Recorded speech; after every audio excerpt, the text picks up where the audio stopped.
a cabinet minister. You will perhaps not have attended one of these meetings, but can you talk us through the sort of thing that they will be wanting to discuss? Well, I suspect at this stage, I haven't been worked in the Home Office.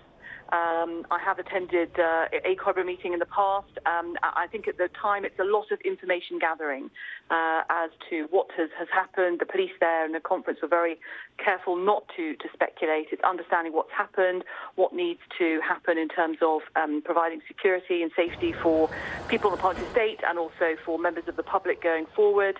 And then obviously there'll be more information that comes, is found out later on in the process. But I think at this time it's right that the security services and police are doing their job, and the emergency personnel looking after those who have been horribly injured. And we know, sadly, of at least one death is being reported, and this is really awful. And for the public that are caught up in it as well, the people on the bridge, I think many of us MPs feel absolutely terrible that members of the public are caught up in this incident. We're just looking at pictures now of a stream of people being let out of the Palace of Westminster. They will have been in lockdown for over 2 hours now. We know that these incidents happened at roughly 2:40 this afternoon. So clearly that lockdown being lifted and people no doubt relieved being allowed back out into the open air. There will inevitably be a lot of discussion now, won't there, Nicky Morgan, about the security arrangements that there are at Westminster? Well, there will. I mean, there's been a huge amount of work done, and security, and I was first elected 7 years ago, and security has been tightened, all the time. I think MPs who've been elected for much longer would say that the security, it's changed the face of Westminster. But there is a balance that has to be struck, because there are many people who need to come into this building every day. It's not just MPs and members of the House of Lords who work here. There are thousands of members of staff who look after us and work with us.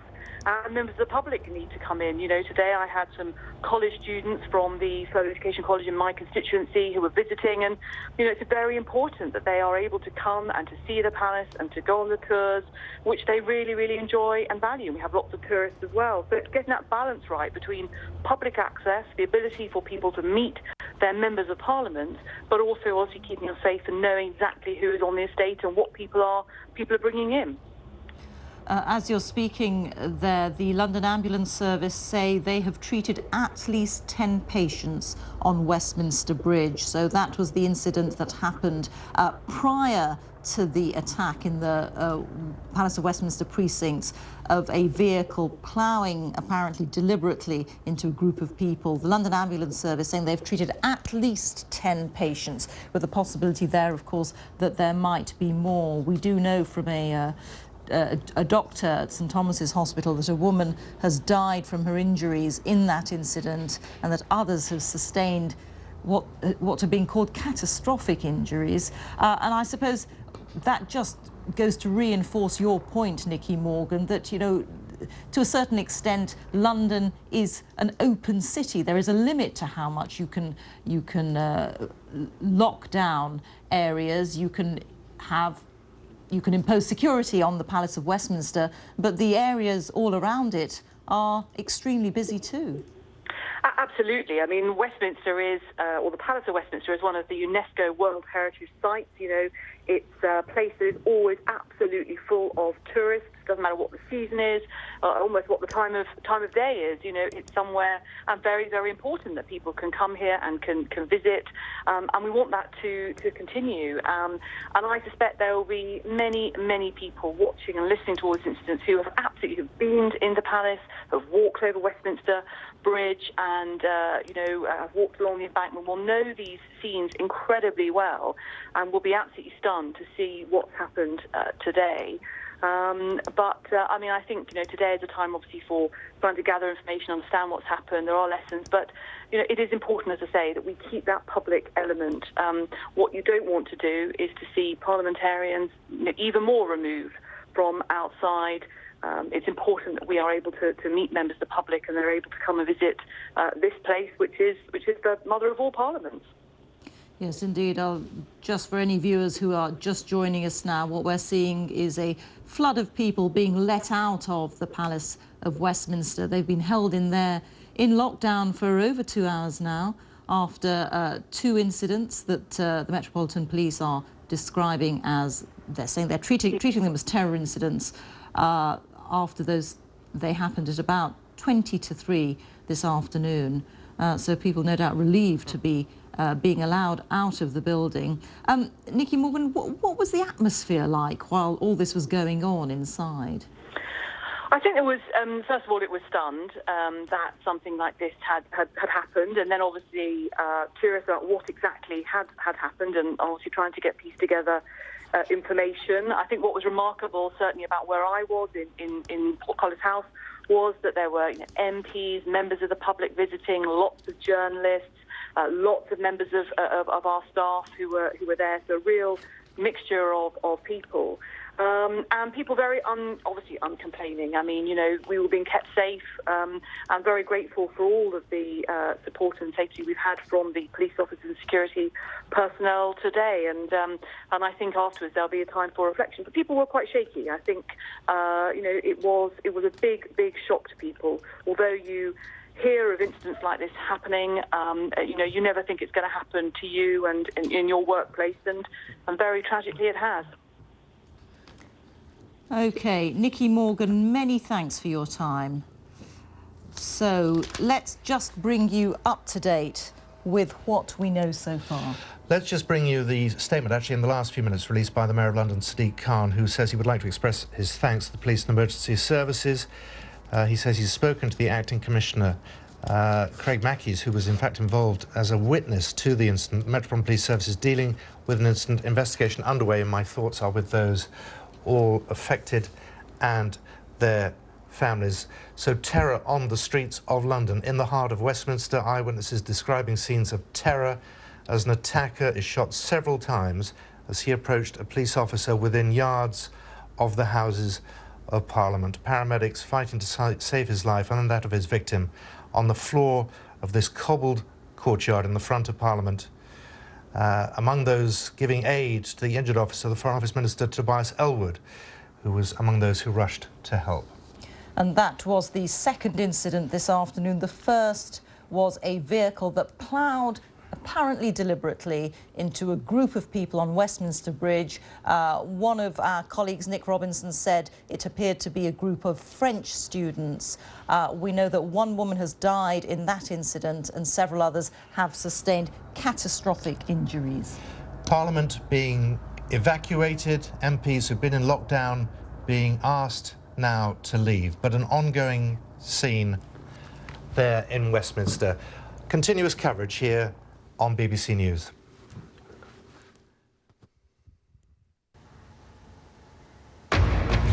Terrorism in the heart of Westminster. A vehicle and knife attack has left at least one woman dead and others with catastrophic injuries.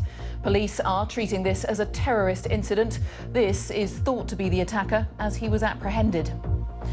Eyewitnesses say a car mowed down pedestrians on Westminster Bridge before crashing into railings outside Parliament. Some people have been seriously injured. A number of bodies were seen on the ground.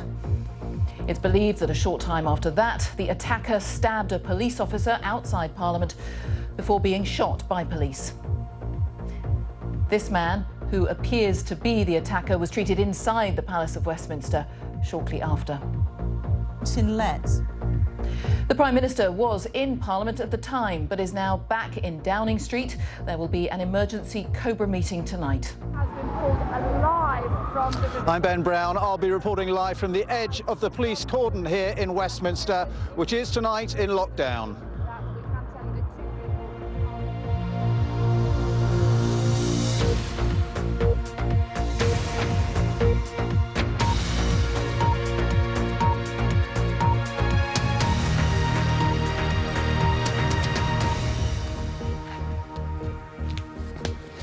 Hello and welcome to this BBC News special programme. A woman has died and a number of other people, including police officers, have been injured in what police are treating as a terrorist incident in the heart of London. Some of the injured are said to have suffered catastrophic injuries.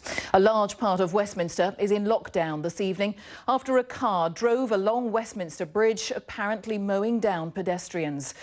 The London Ambulance Service say it's treated at least 10 people there. Shortly afterwards, a man stabbed a police officer nearby and was shot by the police. That attacker was taken to hospital. Parliamentary business has been suspended and no one is being allowed out of the Palace of Westminster. The Prime Minister was inside at the time of the attack, but is now back in Downing Street. Well, let's just take you through what we know so far. Eyewitnesses reported seeing a vehicle driving into a number of people on Westminster Bridge before crashing into railings. That happened at about 2:40 in the afternoon. One woman died there. A number of others were injured. Some of them have sustained serious injuries. Shortly after that, it's understood a police officer was stabbed inside the grounds of Parliament. That attacker was then shot by armed police. My colleague Ben Brown is at the scene for us this evening in Westminster. Ben. Yes, Jane, and the very latest we're hearing from here is that a woman has been pulled alive from the River Thames, just to my left here at Westminster, alive but with serious injuries. We're just at the edge of the police cordon here at Westminster. I'll just show you the scene here. A lot of people gathering to see what's going on. Police in huge numbers here, a lot of police cars, a lot of sirens, helicopters overhead all the time. Still an enormous amount of police activity. And the police saying that they are putting extra officers onto the streets of the capital this evening as a result of what they are describing as a terrorist incident. As you were saying, a Cobra meeting led by the Prime Minister, Theresa May, is getting underway this evening. Let's get this report now on the day's events so far from Richard Galpit. At around 2:40 p.m. this afternoon, police respond to an attack on Parliament, being described as a terrorist incident. People fled from the area in panic. And with the air ambulance arriving, it was clear there had been casualties.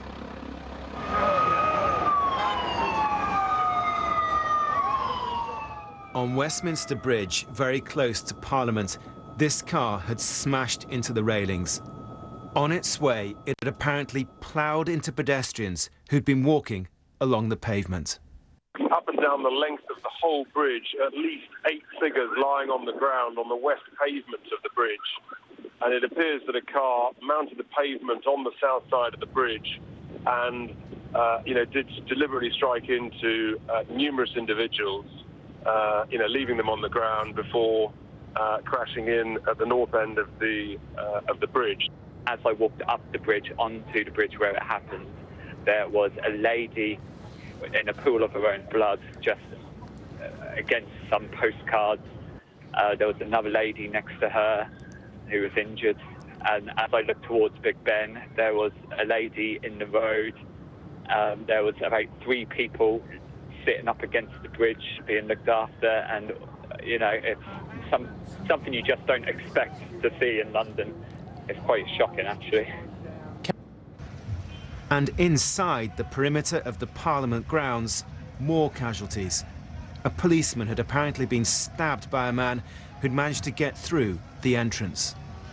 I saw a man sort of force his way through and he attacked one police officer. The police officer went down under his attack. Then another police officer came to his aid, and that's when the assailant got up and he had his arm outstretched and he had something in his hand which I'm guessing was a knife. The next thing I heard was, like, within seconds, a sound of gunfire, and that was obviously when you realise that something very, very serious was happening. The man who'd allegedly carried out the attack had been shot dead. Inside the chamber of the House of Commons, MPs who'd been gathering to vote were told not to move as the incident unfolded. But at the moment, the very clear advice from the police and the Director of Security in the House is that we should remain under suspension and that the chamber should remain in lockdown until we receive advice that it is safe to go back to normal procedures. Doctors are saying at least one person has been killed in this attack and several others have been injured. We know there are a number of casualties, including police officers, but at this stage we cannot confirm numbers or the nature of these injuries. Our response will be ongoing for some time, and it is important that we gather all possible information and evidence. Public safety is our top priority, and we are reviewing our policing stance across London and throughout the capital this afternoon. There will be additional officers on duty and deployed across the capital. This evening, the whole area remains sealed off as a counter-terrorism investigation gets underway. Richard Galpin, BBC News.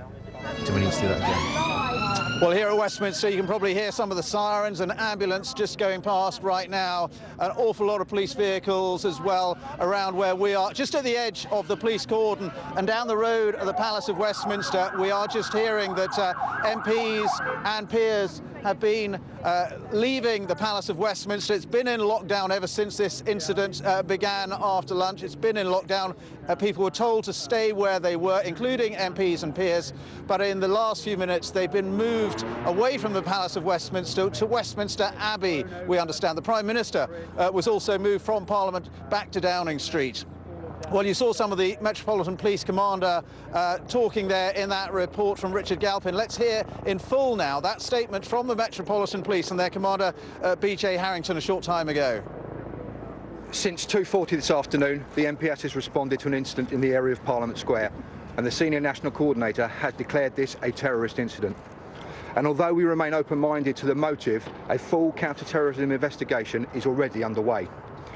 This is led by the Met's Counter-Terrorism Command. At this stage, I will confirm what we know has happened, but I will not speculate. We received a number of different reports, which included a person in the river, a car in collision with pedestrians, and a man armed with a knife. Officers were already in that location as part of routine policing, but immediately additional officers were sent to the scene, and that included firearms officers. We are working closely with the London Ambulance Service and the London Fire Brigade.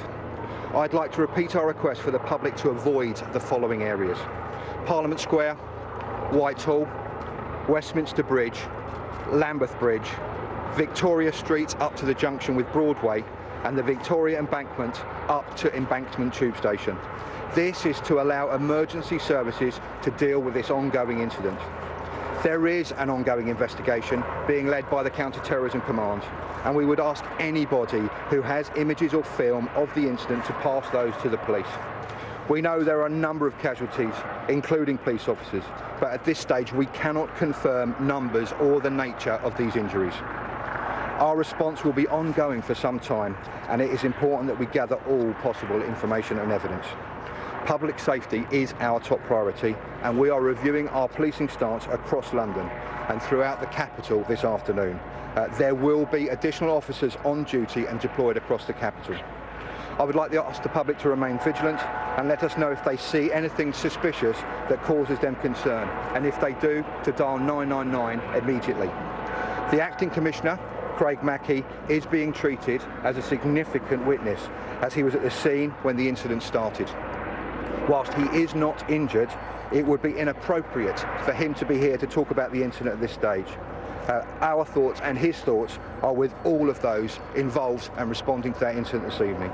I would stress that if anyone has information about today's incident, they are urged to call 0800 789 321. And I would stress, if the public have any information or see anything suspicious, to dial 999 immediately. At this stage, does the incident seem to be over? I'm not going to speculate. You'll see the response that we've got here, officers responding. I want to stress that it's our priority to keep London safe. People going home this evening will see additional officers deployed, both armed and unarmed, across London in order to achieve that aim. Gunshots fired, gunshots fired. And I've told you what information I have, and we will continue to keep you updated as we find things out. I'm not prepared to speculate. That gate is normally heavily policed. So BJ Harrington there of New Scotland Yard, of the Metropolitan Police, giving that latest press briefing to reporters. Let's go straight to Daniel Sanford, our Home Affairs correspondent, who's at Scotland Yard. What are you hearing, Daniel, about the events today? Well, we're starting to get a picture of what may have happened from talking to eyewitnesses here at Scotland Yard, which is only 100 metres from the heart of the incident. It sounds as if a vehicle drove over Westminster Bridge at high speed, knocking people down. We've had eyewitnesses describing to us possibly 8 people lying on Westminster Bridge. Somebody somehow ended up actually in the River Thames itself, possibly as part of that incident. A vehicle then seems to have run itself up against the Palace of Westminster, and we're hearing reports of 2 different possible assailants. One has been described to me by eyewitnesses as a white person, possibly with bald hair, carrying what looked to be 2 large knives. And a second one, which seems to be the man being arrested by police in Old Palace Yard, appears to be a black man with a goatee beard. And talking to police officers around here, there does seem to be a feeling that there may have been 2 people in the vehicle. So a possible, and I stress at this stage, a possible picture of a vehicle with 2 people in it, one black, one white, mowing people down on Westminster Bridge, and then trying, the people inside, then trying to get inside the Palace of Westminster itself. I've also heard very, very powerful accounts from an MP who was in the Palace of Westminster at the time, trying to get to vote, and Mary Cray then describing how she was being told she couldn't go to vote and not really understanding what was going on, and finding herself in a position where she couldn't go back to her office because the down escalator was coming down towards her, then going out through a turnstile into the tube station, and then persuading the staff in the tube station to shut the tube station down, which they then did at her request, in order to stop more passengers going out into the scene of where all this carnage was happening. The police, as you saw in that statement, did not confirm the number of deaths, but we have had this suggestion that at least 1 person has been killed. And Daniel, of course, always very heavy security around the Palace of Westminster. Police did respond to this attack very, very quickly. And we know just over the weekend, in fact, there was a big training exercise, counter-terror training exercise on the River Thames. So the police always aware that something like this is a possibility. Yeah, a number of interesting things about the police response. First of all, of course, this is the place where there are the most number of armed officers deployed on the street at any time in London anyway. So there are a lot of armed officers on duty here. Secondly, I have heard reports of people seeing police officers in the grey uniforms of the counter-terrorism specialist firearms officers, a new unit that was launched last year. So it does seem as if they were deployed. There are some suggestions that military units have also been deployed, which is part of the organised, pre-arranged response to an attack like this on the capital. So that has been quite efficient, but clearly the incident was incredibly fast and it has not prevented a lot of people getting injured. I've also, by the way, being here at Scotland Yard almost since the incident happened, seen Mark Rowley, the National Coordinator for Counter-Terrorism, leaving the building, going across to Downing Street and into the Cabinet Office so that he could go to the Cobra meeting this afternoon, and then returning some half an hour later. I think we will get some more detail from Scotland Yard as the evening goes on, but they will be cautious about releasing details because they like to make sure that when they do release details, they are accurate. All right, Daniel, for the moment, thank you very much. Daniel Sanford there, our Home Affairs correspondent at Scotland Yard. I just want to show you some video that was filmed by my BBC colleague Evan Davis from Newsnight shortly after this incident, and it's around the Palace of Westminster, as you can see, and injured people, casualties being treated there on the ground. So that was filmed by my colleague Evan Davis from Newsnight just after it happened. Let's go now to St Thomas's Hospital, just across the River Thames from where I am. That is where some of the injured, some of the casualties are being treated right now, very close to where it all happened, of course. Let's go to Wirra Davis, our correspondent who's there. Wirra, what can you tell us? Yeah, I'm at the south end of Westminster Bridge, of course, where the first incident happened, which is right next door to St Thomas's Hospital, less than 100 metres away. So at least many of those injured were able to be brought here to be treated. We know there were at least 10 injuries on the bridge in that first incident. Some people have been treated here at St Thomas's, others were taken to King's College Hospital. A doctor here at St Thomas's reportedly told one of the news agencies that there had been at least one fatality and several of the injuries were, in quotes, catastrophic. That does seem to suggest that the car drove over the bridge at high speed, and also given the fact that one woman was recovered from the River Thames also with serious injuries, that might be testament to the severity of what happened in that first incident on the bridge behind me. The whole place here is in complete lockdown. There are still police arriving. There are forensic officers arriving behind me. There are scenes of crimes officers on the bridge in their white suits. I also saw one officer getting dressed in bomb disposal gear. So this is still, as we say, an ongoing incident. It's very serious. As an indication of the lockdown along the river, a cafe here is closed next to me with people inside it. The London Eye is closed, still with dozens of tourists trapped inside the pods. They have a clear view of what is going on the bridge itself, but they're unable to get out of the pods. And where, of course, major hospitals like St Thomas's do train for incidents like this, terror attacks like this in the capital. They're always on alert. Indeed, and what's quite interesting is that we don't know the nature of many of the other injuries, but while some people are being treated here less than 200 yards away from the bridge, such is the apparent severity and nature of the other injuries that those people have been taken across the city to King's College Hospital. So we know that there's been one fatality so far. Hopefully there will be no more, but of course they are very concerned about the severity of the other casualties.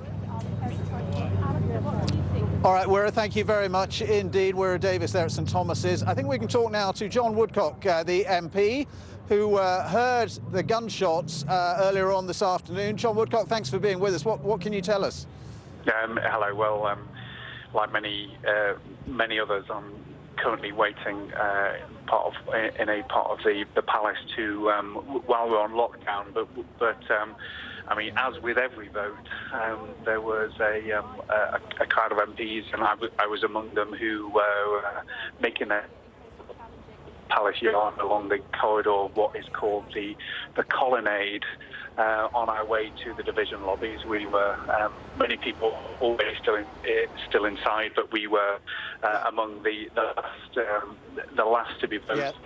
And well, we just heard the shots ring out very clearly, which it does sound from the reports actually came from one of the security people keeping us safe in the palace, and then suddenly we were being shouted at to run in the opposite direction, which obviously everyone did very quickly, except as you will have seen, Tobias Elwood, who saw going in the opposite direction, and huge credit to him for what he seemed to have been able to do in helping resuscitate the injured policeman. That was John Woodcock. We can also hear from David Davis, MP, as well, on what he witnessed. Well, I was in the area where the incident happened. We walked over to the boat, and we heard gunshots very nearby and dropped to the floor, and then people obviously ran back to ran for shelter and safety, and so that's about all I do know, really. You probably know more than I do now, because we were then told to go and wait in officers' locked doors and wait for further instructions, which have now come, which is that we've all gathered in one particular area. Probably, I suspect, going to be here for quite a while now. While the area gets secured. There are inevitably at times like this conflicting reports of what happened and what continues to happen. Have you heard any suggestion that there was more than one assailant in this incident, in these two incidents? To be honest with you, all I can say is from the only bit that I saw for myself was when I was walking through with Grant Shapps MP. We were walking and talking. We heard shouting. We were actually in New Palace Yard. We heard a load of shouting. I thought it was a protester. I mean, it does happen. Then I thought it sounded a bit different, actually.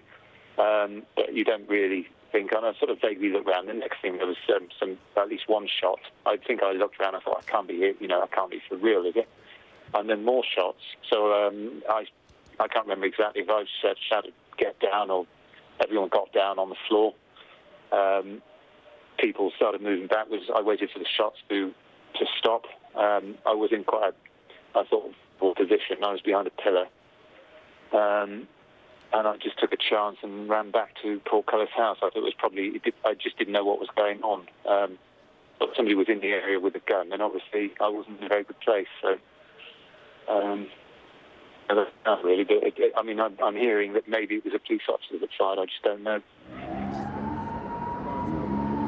Well, now we are just hearing here at Westminster that the French Prime Minister has just announced that a number of French students were among the casualties on Westminster Bridge. We know a number of people were run down by that vehicle as it drove at high speed across Westminster Bridge, and there were reports from some eyewitnesses that on the bridge, obviously many tourists all the time on that bridge, but that there were a group of French students, and that is now being confirmed by the French Prime Minister that they are among the casualties. So we'll bring you more on that. We don't have their ages yet, or indeed how many of them, but certainly we know a number of people on the bridge were run down by that vehicle, and it now appears, according to the French Prime Minister, a number of them were French students, possibly on some sort of school or college trip to London. Now, we can also hear from another eyewitness, who is Geoffrey Clyndon Brown MP, who was evacuated from his office during an interview, actually, when it happened earlier on today. Hello. Hello? Hello? Hello? Yes, hello there. Geoffrey Clyndon Brown, thank you very much for being with us. Can you just tell us what you saw, what you heard today? Well, what happened was a vote was called. We were all going towards the main building. Suddenly a whole group of colleagues were coming towards us saying there have been shots. And we turned round and ran back into Portcullis House. I went straight back into my office. My staff faced Bridge Street. They saw exactly what happened. And what happened was that a four-wheel drive vehicle, we think being driven by one person only, had rammed several groups of protesters along Westminster Bridge, finally ended up ramming two pedestrians by the railings leading to New Palace Yard. One person only, we believe, got out of a car with knives, went into New Carriage Gates, attacked a policeman, and then was immediately or fairly soon afterwards shot by another policeman. And thereafter, the air ambulance, the ambulance and fire services, there were a lot of policemen on the scene, I have to say, very quickly indeed. Yeah, we're just here at the cordon, actually, at Westminster, a London Fire Brigade operational support unit just driving past us towards the Palace of Westminster. And Geoffrey Clyndon Brown, obviously a very shocking incident today, a number of casualties. What are your thoughts this evening? Well, I'm particularly concerned about my staff who witnessed the whole thing, which is deeply upsetting. Of course, we all, immediately after it happened, informed our families that we were all safe. We're all shocked. At the moment, quite a number of staff and members of Parliament are locked in right in the middle of Parliament. We don't know when we're going to be allowed out, but this is clearly very concerning, and I'm sure there will be lots of debriefing, and people will be wondering how to tighten the security in the future to deal with this sort of incident again.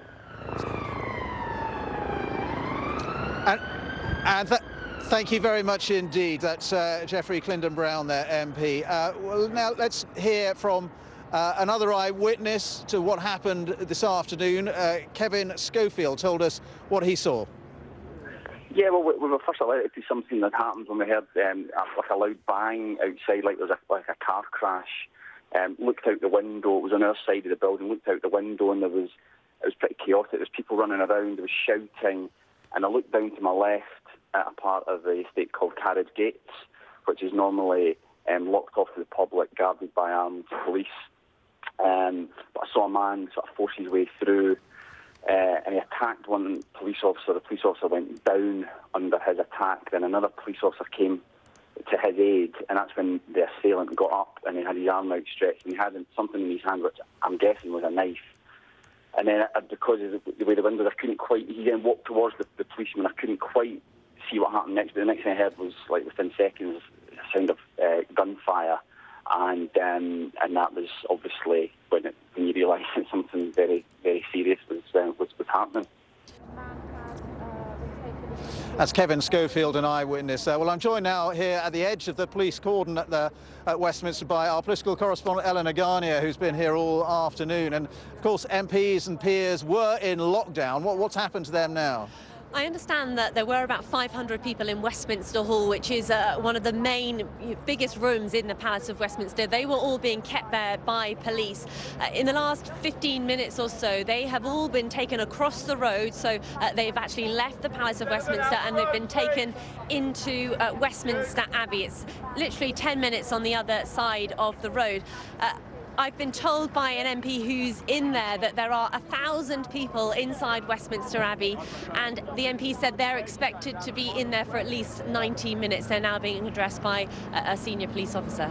And among those in the Palace of Westminster was the Prime Minister, we gather, who was then escorted straight to Downing Street when it happened. We've heard witness reports that she was apparently bundled into a silver car. We know she does travel in a silver car, and she was taken from the Palace of Westminster back to number 10 Downing Street, where we understand she's been being updated. Of course, we've also been told that the Prime Minister will tonight chair a meeting of COBRA. That's the highest possible meeting of all the authorities in government, but across Whitehall too, those in charge of security for the capital and across the country too. So the Prime Minister will chair a COBRA meeting tonight, and she will of course be updated and be giving the latest to those top level meetings. And always very intense security at the Palace of Westminster. But obviously when this attack happened, took everybody by surprise. But the police have been commended for acting very, very quickly and very bravely. If you work in Westminster like I do, you're used to seeing police at the Tube, outside all the main entrances to Westminster, and of course inside the palace too. But this afternoon, since that incident happened at around lunchtime, obviously numbers of police and also lots of plainclothes policemen too. Even as we've been standing here this afternoon, more and more police arriving in different vans, ambulances too. We've seen police dogs as well. So security, of course, this is the most busy part of London for tourists, for traffic, but when this kind of incident happens, everything stops. The cordon has been moved further and further away from the Palace of Westminster, and we're now about 300 metres away from where everything happened.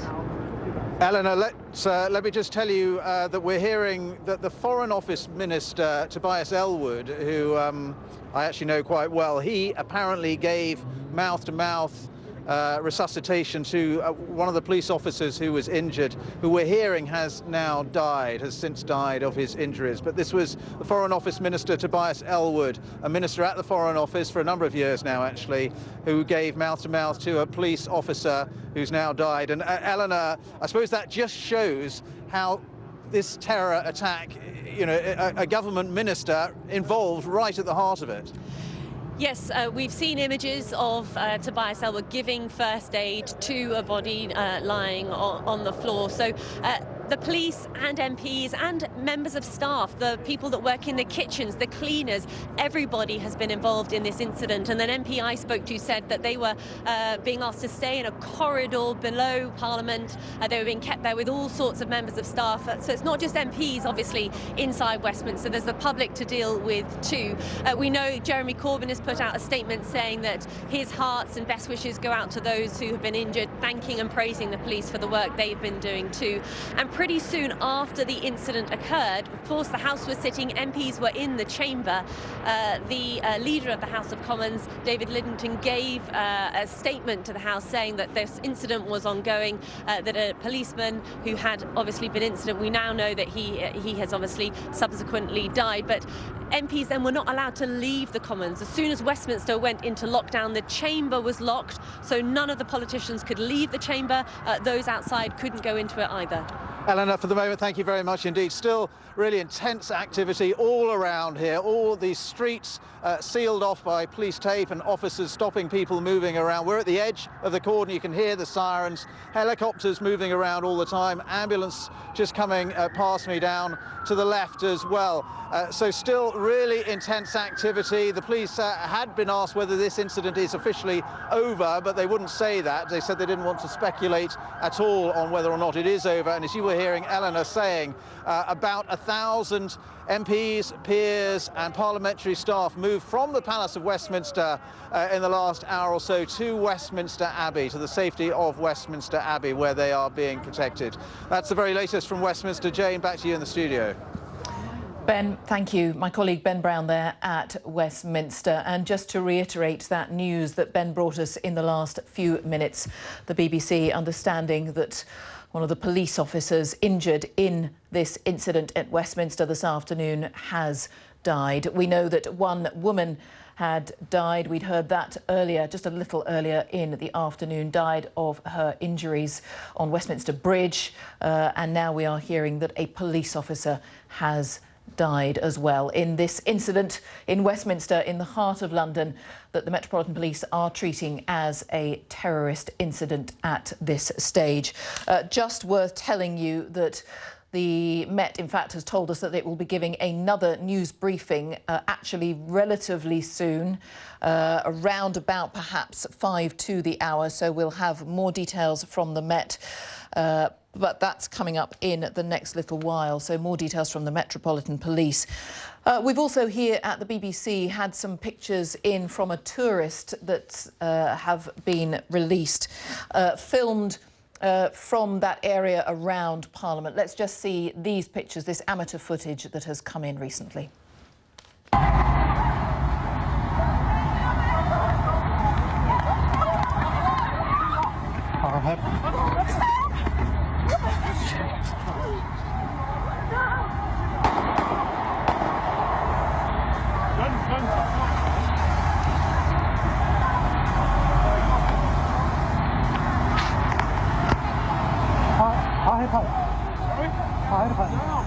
Shot him, bloke was running with a knife. He shot him. Police was trying to get him, he came running down there. They're getting on something.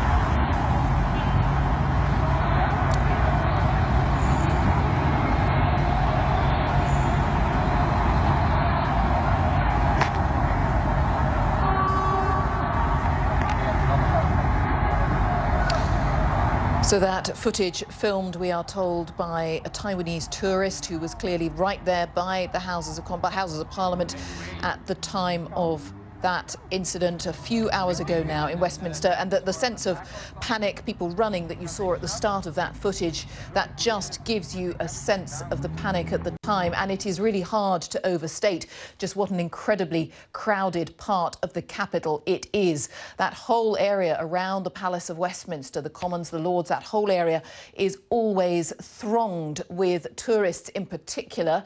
A lot of people working there, of course, Monday to Friday, but 7 days a week, that area is so full of tourists almost all year round, and people running, not understanding what's going on, hearing shots. And again, this footage shot by a tourist that has been sent to us gives you a sense of the fear and the confusion at the time. It really is an extremely busy and popular part of the capital.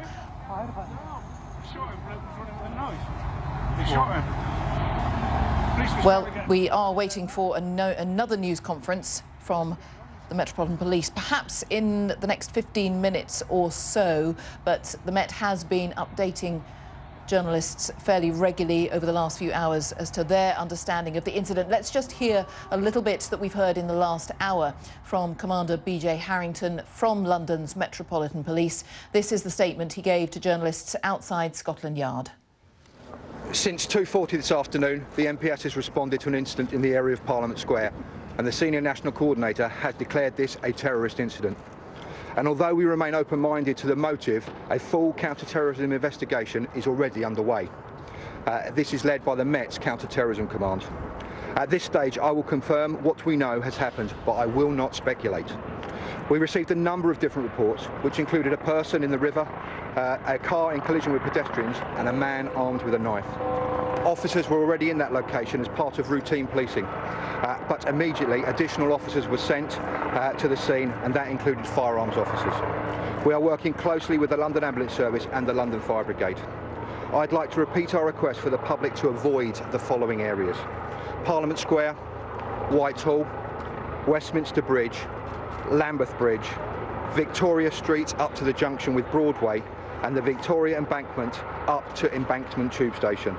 This is to allow emergency services to deal with this ongoing incident. There is an ongoing investigation being led by the Counter-Terrorism Command, and we would ask anybody who has images or film of the incident to pass those to the police. We know there are a number of casualties, including police officers, but at this stage we cannot confirm numbers or the nature of these injuries. Our response will be ongoing for some time, and it is important that we gather all possible information and evidence. Public safety is our top priority, and we are reviewing our policing stance across London and throughout the capital this afternoon. There will be additional officers on duty and deployed across the capital.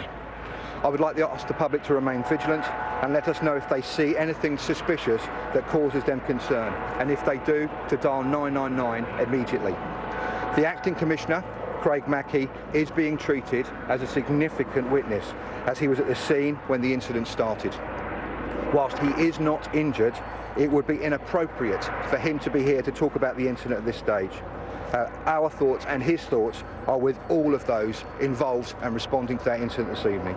I would stress that if anyone has information about today's incident, they are urged to call 0800 789 321. And I would stress, if the public have any information or see anything suspicious, to dial 999 immediately. At this stage, does the incident seem to be over? I'm not going to speculate. You'll see the response that we've got here, officers responding. I want to stress that it's our priority to keep London safe. People going home this evening will see additional officers deployed, both armed and unarmed, across London in order to achieve that aim. Gunshots fired, gunshots fired. I've told you what information I have, and we will continue to keep you updated as we find things out. I'm not prepared to speculate. Well, that was the news briefing by the Metropolitan Police in the last hour, and we are expecting another press statement from the Met, perhaps within the next 10-15 minutes or so. So we'll bring you that. And just to reiterate what we know so far, if you are just joining us here on BBC News, one woman has died, one member of the public has died, and one police officer has died in the incident in Westminster in central London, which began at about 20 to 3 in the afternoon local time.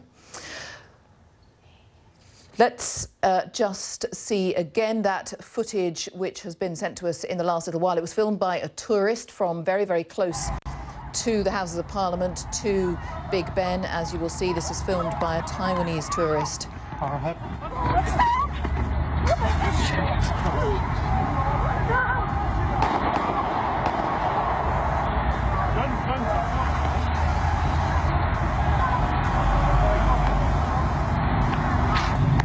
Again, you get a sense there of the panic, people running across the street, a very, very wide, busy street, but nonetheless people just running when they heard those shots.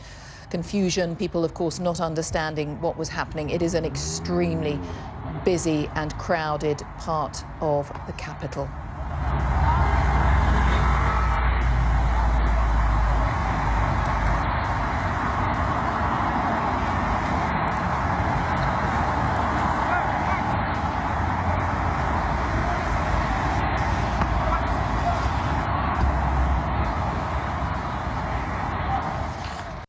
That footage sent to us by a Taiwanese tourist who was very close to the Houses of Parliament. Let's talk now to the Labour MP Toby Perkins, who joins me on the phone. Thank you so much for joining us. I don't know whether you're even in a position to explain where you are. Perhaps you can just summarise for our audience what's happening to you and so many of your colleagues at the moment. Yeah, well, at about 2:45, there was a bell went across Parliament to tell us that there was a vote, and so virtually the majority of the 650 MPs will have travelled across Parliamentary Estate to the chamber where the vote was taking place. I walked over from Portcullis House to the House of Commons, where we would have walked sort of right next to Palace Yard, but completely unaware of the incident that was going on. Came into the lobby to vote. As we came out of the lobby, having voted, we were told we weren't able to leave the House of Commons and it was in lockdown because of the serious incident. I'm now in the lobby where I reckon about 300 to 400 MPs are located in the Commons chamber or the lobby.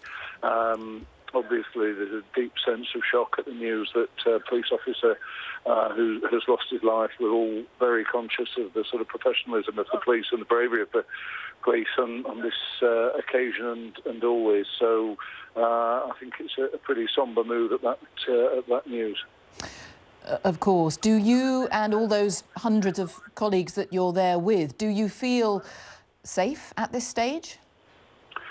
Well, obviously, I mean, we're very conscious that this is a very, very significant coordinated terrorist attack. And so, you know, we're very confident in the ability of the police to do all they can. But, you know, you can't underestimate that the incident may not be over yet. So I think we're all conscious of that. There's obviously a bit of an uneasy feeling, as I say, alongside the sort of sombre realisation that an officer of the law turned up to work this morning and isn't going to be going home. And a huge number of staff work there with you. It's not just MPs and Member of the Lords, of course. There's a huge number of support staff, perhaps people who were there as tour groups, those sort of people, just public looking around the building. Do you have any sense of how long you will be held there? Well, I've no idea about that.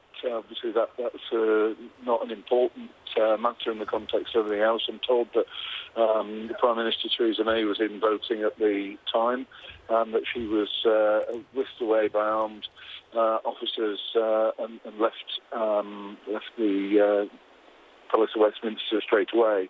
But the rest of us are here and will be here until we're told that the police want us to move. Toby Perkins, the Labour MP, thank you very much for your time this evening. Thank you for joining us. And Toby Perkins explaining that he is still inside Parliament and he estimated 300 to 400 MPs are certainly in the part of Parliament where he is. Just to bring you some reaction to everything that's been happening here in London from the United States, we're just hearing a brief statement from the White House.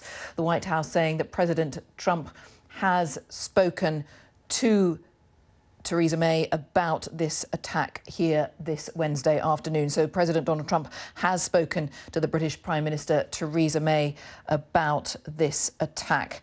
One imagines there will be a few more comments and details coming through from the White House, but that is the latest statement there from the White House in Washington at the moment. Also, there's an update from the Scottish Parliament.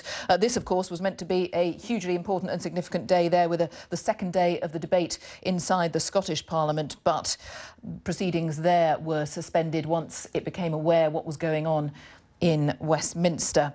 A statement from the presiding officer, the Right Honourable Ken McIntosh MSP, saying that members of all parties represented in this Parliament want to join me in expressing our heartfelt sympathy for all those affected by the tragic events at Westminster. Parliamentary business at Holyrood was suspended this afternoon for the remainder of the day, and in a nod to that debate that I mentioned, saying no matter how significant our debate might be, to have continued further would not have been appropriate.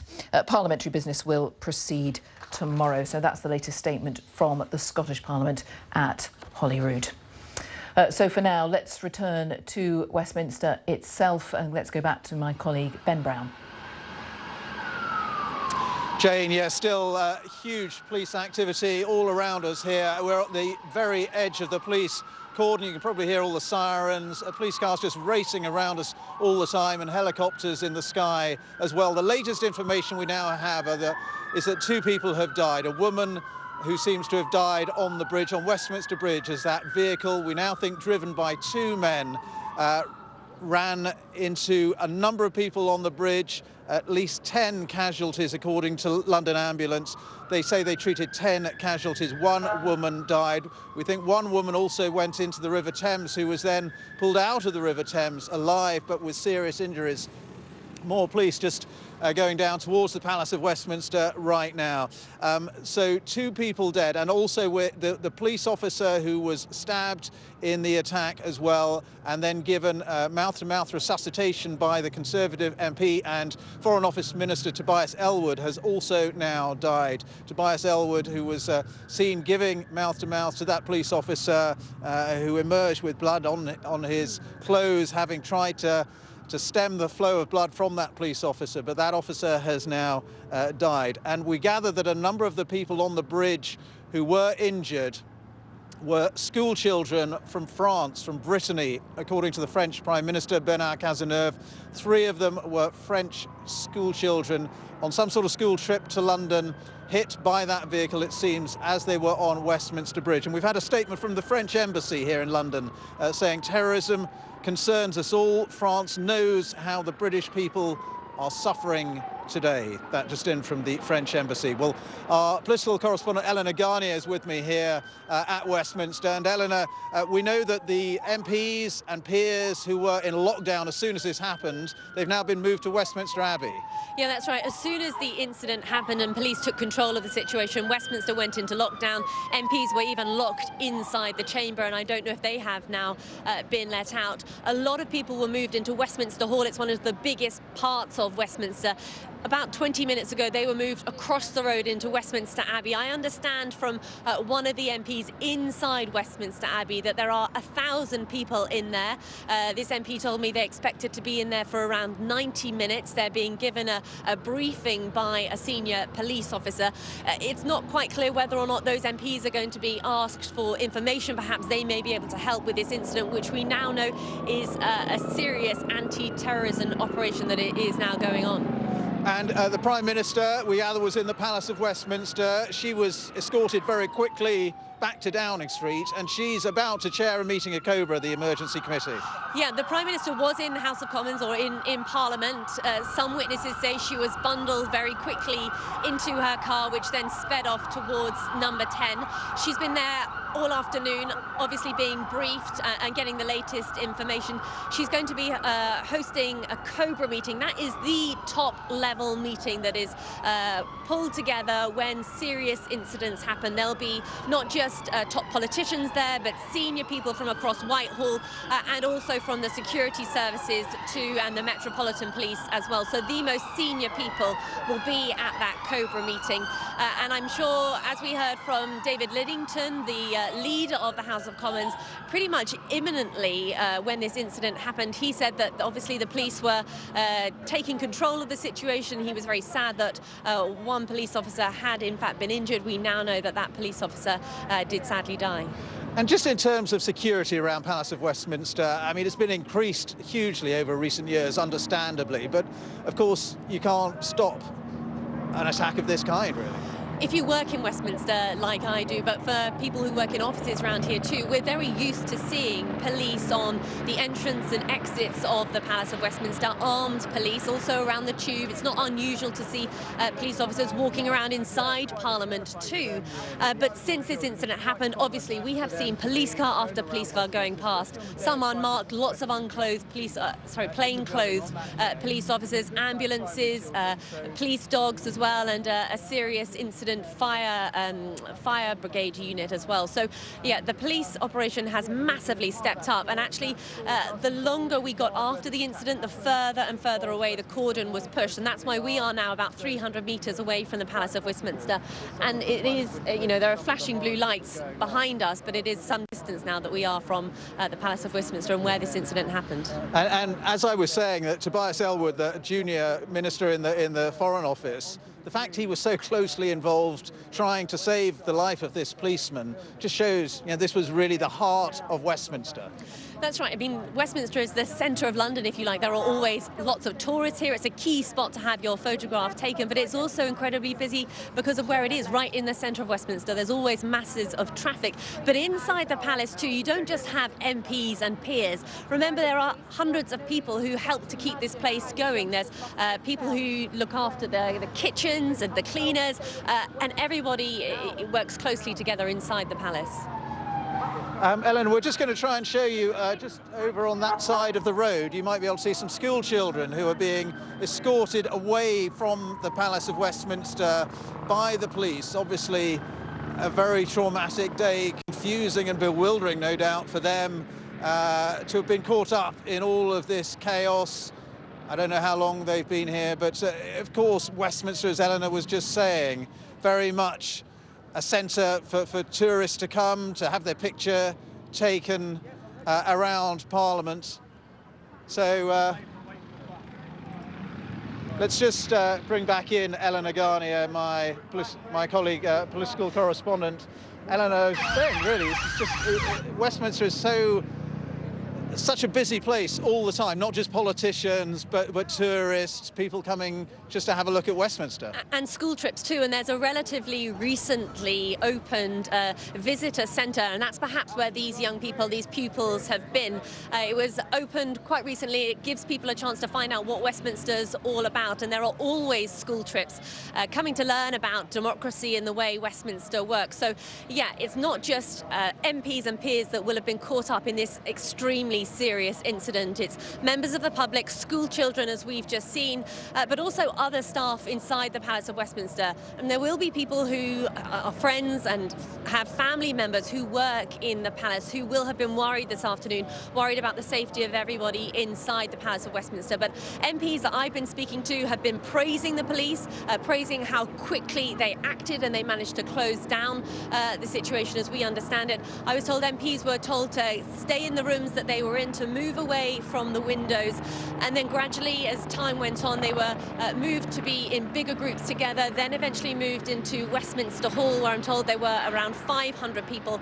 And then, as we said earlier, about half an hour ago, I understand 500 people, MPs included, were moved into Westminster Abbey, an understanding perhaps that they were going to be questioned or interviewed by police, maybe giving witness statements. There are apparently around 1,000 people inside Westminster Abbey, an MP told me, and they said they expected to be in there for around 90 minutes being briefed by police officers. And I suppose in terms of security, again, there'll have to be a review of security, which has already been increased in recent years around Westminster. Of course, if somebody wants to attack a key spot in any capital, obviously the heart of its democracy is going to be an obvious place. But there is a high level of security here. There are armed officers on the entrances and exits to Westminster.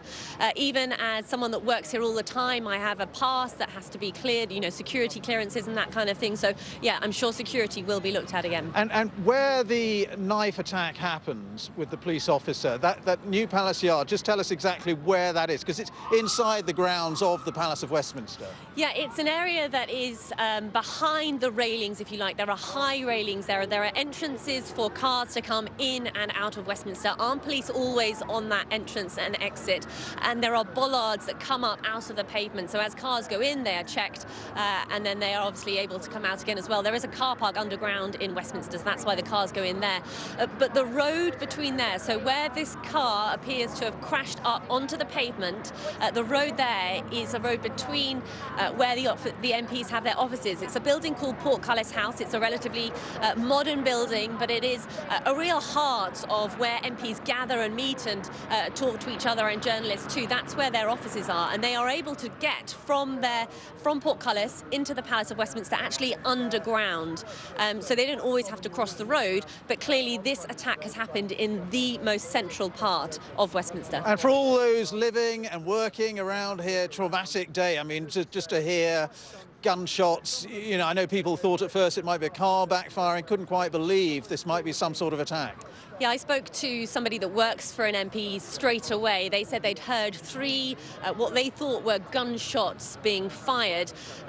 And of course, this doesn't just impact those inside the palace. I've been here all afternoon, and as the journalists have been arriving here, you've seen school children obviously leaving school and trying to get home, members of the public coming to ask us what's going on, tourists too saying, you know, we wanted to go and see Parliament, what's going on, why is everything stopped?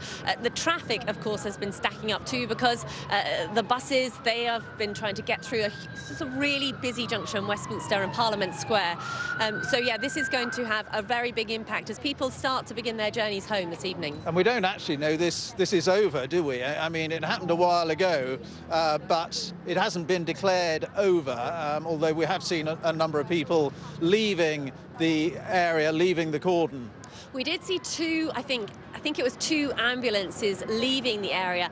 Other than that, we have continued to see more and more police vehicles arriving, a fire brigade special unit too. So certainly the numbers and the police activity here has been going up. It has not been decreasing. So as to whether the incident is completely over or not, we simply do not know. But MPs have been telling us that they are impressed and they are appreciating how quickly, and here we are, some more police units coming in behind us, but MPs praising the police and how swiftly they acted.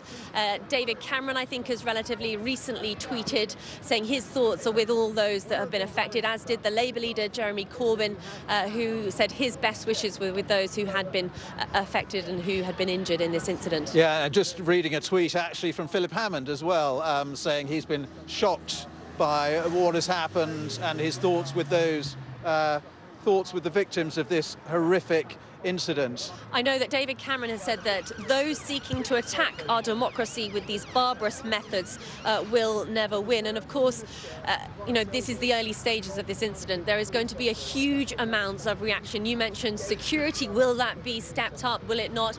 Remember, just last year during the referendum campaign, we also had the death of Jo Cox, the Labour MP who was killed as she went about her constituency business. She was just about to give a surgery and have constituents in to talk to her. I know her husband has tweeted this afternoon that people who try to attack our democracy will never win. So we are going to see this type of reaction to this incident when, of course, we know exactly what's happened and who exactly has been involved, because as yet all we know is there were two separate incidents, one where a car seemed to crash into a number of people on the side of the Westminster Palace, and then the incident with 3 shots being fired. We still don't know whether that has finished.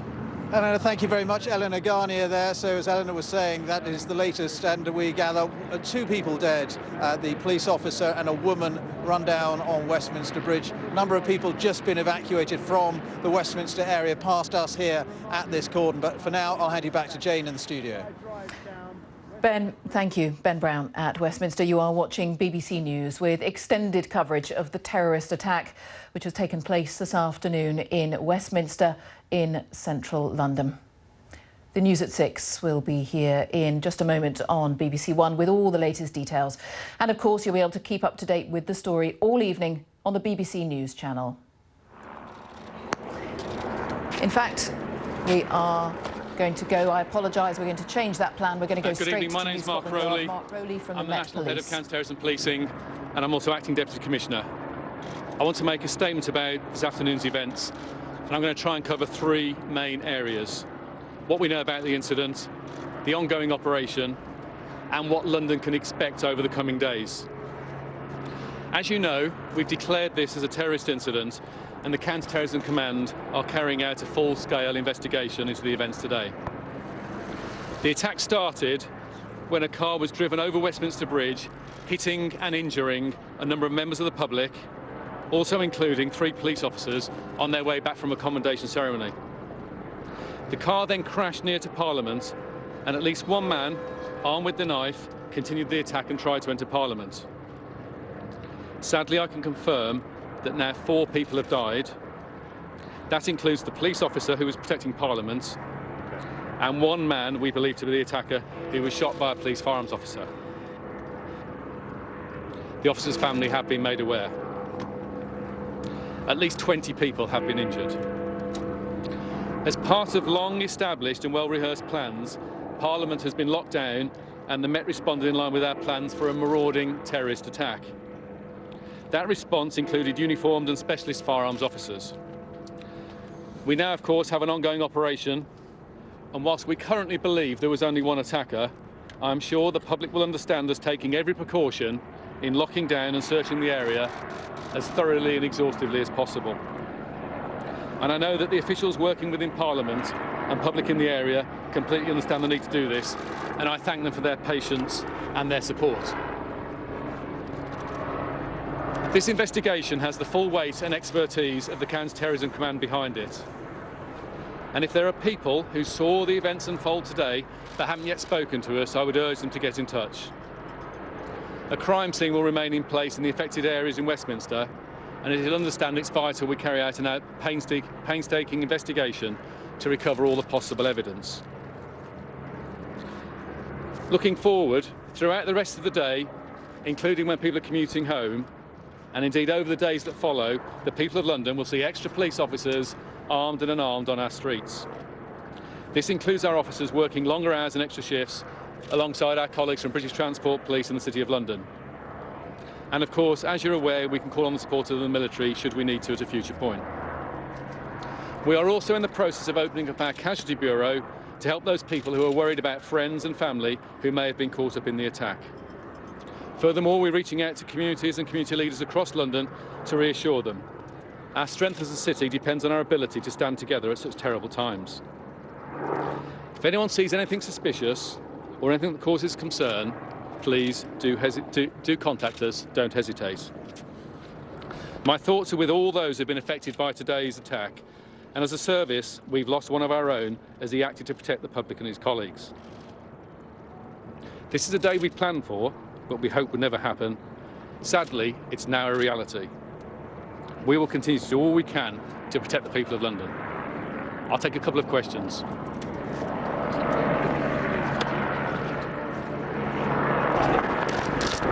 We'll look for that issue later on. Sir, have any other arrests been made in relation to this incident? There's a massive operation ongoing. I'm not going to discuss the operational sensitivities of that for reasons I'm sure you'll understand.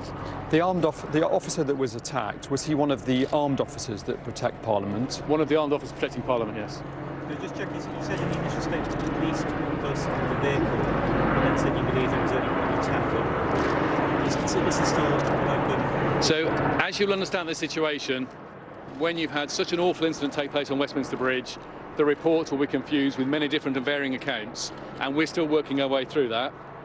We're satisfied at this stage that it looks like there was only one attacker, but it'd be foolish to be overconfident so early on. So, as I've said, for a precautionary basis, we're locking down the area and doing all necessary searches so we can be completely confident everyone is safe. Beyond the police... Sorry. Places to watch out for later this evening and in the coming days. Is that still the case? There are safe areas we should be avoiding? So what we're saying to the public is, please be vigilant. No reason to be alarmed, but vigilant on your way home. Call us if you've got any concerns, and you will see more police officers armed and unarmed out on the streets of London. Sorry. As well as the police officer and the suspected assailant who have died, the other 2 people who died, did they die on Westminster Bridge or did they die in the Parliament area? That's my understanding at the moment. As you understand with these incidents, casualty numbers and details can be a bit confused, but I believe they died on the bridge. One more question, gentleman behind. Was the attacker known? So clearly our investigation is now going forward, and I'm not going to give you any details on that for obvious reasons. Can you tell us more about the officer who died? We've got an awful situation. Officer's been killed. People have sat down with his family. It'd be wrong for me to give details now. Thank you all very much. Assistant Commissioner Mark Rowley of the Metropolitan Police confirming that 4 people died in this attack in Westminster this afternoon. 4 people, he believes, including the attacker. He says he has confidence that the man believed to be the attacker is dead. 20 people have been injured. That is a significant increase on what we believed previously. 4 people have died, including the attacker, the police believe, and 20 people have been injured.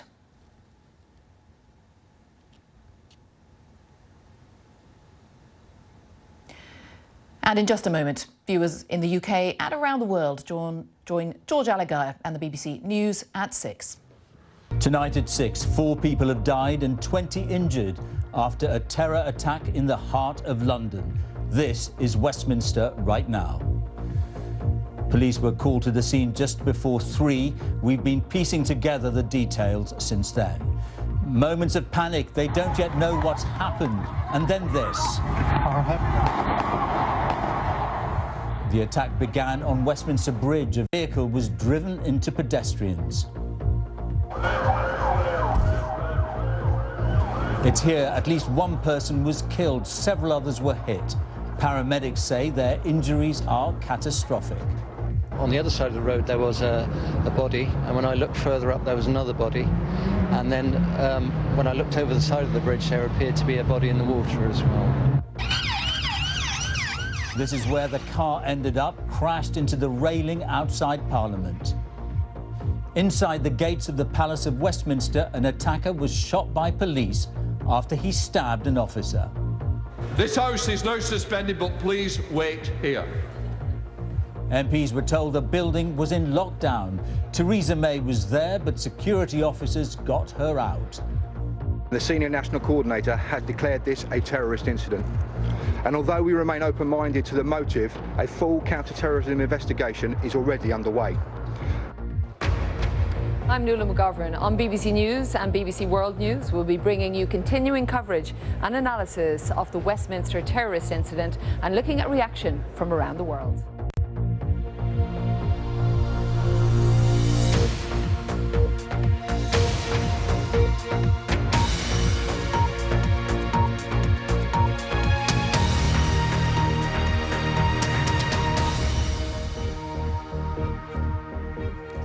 Good evening. Westminster is in a state of emergency tonight after what the Metropolitan Police described as a terror incident. 4 people are known to have died, including an attacker. 20 people have been injured. A police officer was killed inside the parliamentary grounds, the heart of British democracy. Here's what we know so far. An attacker is reported to have run down several pedestrians on Westminster Bridge before crashing into railings. This is where a woman died. Others suffered catastrophic injuries, according to the emergency services. The attacker is then reported to have run through the gates of the Palace of Westminster and stabbed the police officer. In the last few minutes, we understand the officer has died from his injuries. Eyewitnesses said the attacker was shot by police as he approached a second officer carrying his knife. During the attack, MPs in the House of Commons were told to lie on the floor for their own safety.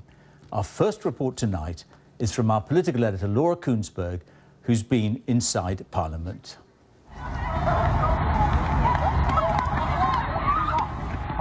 Run. Move. Go.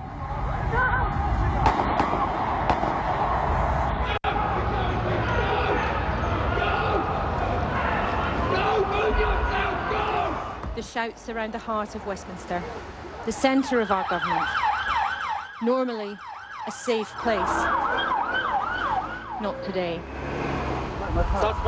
Members of the public, politicians, the hundreds of staff for whom this is work. In politics, for some, a home from home. Locked down, a place of danger. Ministers rush to safety. There are at least a couple of hundred people here inside Portcullis House. This is really the heart of where Westminster does its business, and we're all part of a lockdown after what has happened outside. A police officer has told me one man was shot out the front. A few MPs have told me they've heard 3 or 4 gunshots as they were on their way to vote. This is obviously a place where it's very tightly guarded at all times, but there's quite a sense of shock that finally it appears something so serious has happened right here in the heart of Westminster.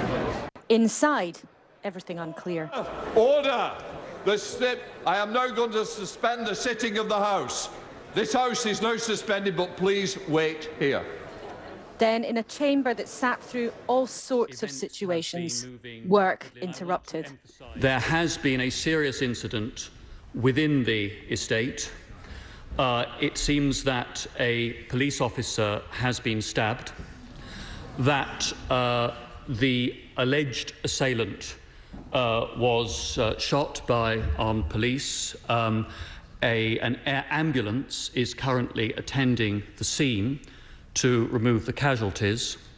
There are also reports of further violent incidents in the vicinity of the Palace of Westminster, but I hope colleagues on all sides will appreciate that it would be wrong of me here to go into further details until we have confirmation from the police and from the House security authorities about what is going on. As the seriousness of the attack began to spread, MPs told me they heard 3, 4 gunshots on their way to vote. Others saw with their eyes from their office windows. We saw a thick-set man in black clothes come through the gates into New Palace Yard. New Palace Yard is just below Big Ben. And this man had something in his hand. It looked like a stick of some sort. He was challenged by a couple of policemen in yellow jackets, and one of the yellow-jacketed policemen fell down. And we could see the man in black moving his arm in a way that suggested he was either stabbing or striking the yellow-jacketed policeman. And one of the policemen then ran to get help, which was very, very quick to come. And as this attacker was running towards the entrance used by MPs, 2 plainclothes guys with guns shouted at him, uttered what sounded like a warning. He ignored it, and they shot 2 or 3 times, and he fell. Westminster Bridge, a tourist spot. This afternoon, violence stilled it.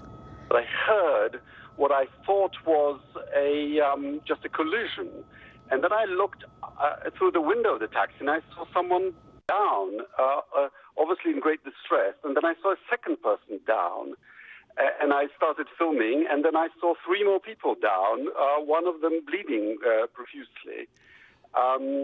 So what I saw was an incident involving at least 5 people seriously injured. I was just walking across the bridge and suddenly a bus stopped and everybody started screaming. People came off the bus and they seemed very upset. And then I saw what appeared to be a trainer by the side of the road. And then on the other side of the road there was a body. And when I looked further up there was another body. And then when I looked over the side of the bridge there appeared to be a body in the water as well. A car and driver intent on taking the lives of those who came to see what's normally a safe circle, the most tightly guarded part of the capital city. Danger and confusion. Since 2:40 this afternoon, the MPS has responded to an incident in the area of Parliament Square, and the Senior National Coordinator has declared this a terrorist incident. And although we remain open-minded to the motive, a full counter-terrorism investigation is already underway. This is led by the Met's Counter-Terrorism Command. At this stage, I will confirm what we know has happened, but I will not speculate. We received a number of different reports, which included a person in the river, a car in collision with pedestrians, and a man armed with a knife. Was this one of those responsible? So much is unclear. Yet police and the government considering this attack as the most serious of its kind. For an attack which stopped today's business of democracy, not just for politicians who came to work, but hundreds of people here to visit to be part of this place. It's just after 5 o'clock. I've been here with a group of students held in a safe room. We're in a building called Norman Shaw South, which is very close to the riverside and quite near where the attack actually took place. We still don't really know what's going on. This group of students was brought here just for the day to see how Parliament works. Little did they know what kind of situation would unfold. And frankly, it's still very hard to believe what's really happened here today. An attack that in theory many expected to come to London again one day. But the truth of an event like this in practice, a shock in our Parliament, a shock in our country, whatever the motive, an effort to stop our democracy in its tracks. Well, let's get more now from Laura, who's in Westminster. Laura, you just said it's very hard to believe what's happened. And let's remember, this happened inside and around Parliament, presumably, supposedly one of the most secure places in the country.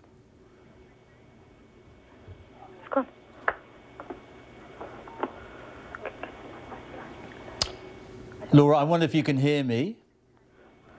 I was just saying, Laura, that you would think this attack, it happened inside the parliamentary grounds and outside one of the most secure places in the country.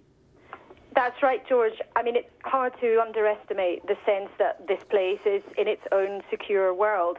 You know, on a given day, just being at work, me and other journalists, the MPs, the thousands of staff who work here, probably walk past armed police a dozen times a day. It feels like a very, very secure place, but also a very safe place. Yet just before 3 o'clock, me and many, many other people heard policemen shouting, members of the public being rushed along the riverside, and then we were rushed in Portcullis House down to one of the emergency exits. That's right in the heart of the parliamentary complex, told to move, told to run, then moved back to the main atrium. And then half an hour or so after that sort of bewilderment as the news started to emerge, we were moved then to offices around the parliamentary estate. I'm still in one of those offices, right in the middle of Parliament. Some people now have been led out of the complex, but there are many, many, many of us still here who've been trying to understand what's happened as drips of information have come through. But MPs I've spoken to who saw some of what's happened, who heard gunshots earlier this afternoon, shocked, bewildered, and as I say, it's hard to overestimate really how Westminster is its own world, its own community, if you like. And this afternoon there are many people just feeling they can hardly believe what's happened. All right, Laura, thank you. And we may come back to you later in the programme. As I've been saying, we're trying to piece together the details. Well, in the last few minutes, Scotland Yard's top anti-terror officer, Acting Deputy Commissioner Mark Rowley, has been giving an update on today's events. We've declared this as a terrorist incident, and the Counter-Terrorism Command are carrying out a full-scale investigation into the events today. The attack started when a car was driven over Westminster Bridge, hitting and injuring a number of members of the public, also including 3 police officers on their way back from a commendation ceremony.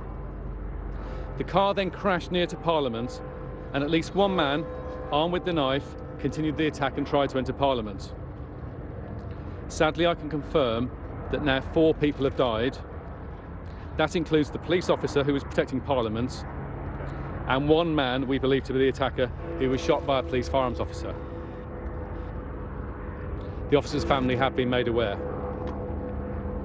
At least 20 people have been injured. My thoughts are with all those who have been affected by today's attack, and as a service, we've lost one of our own as he acted to protect the public and his colleagues.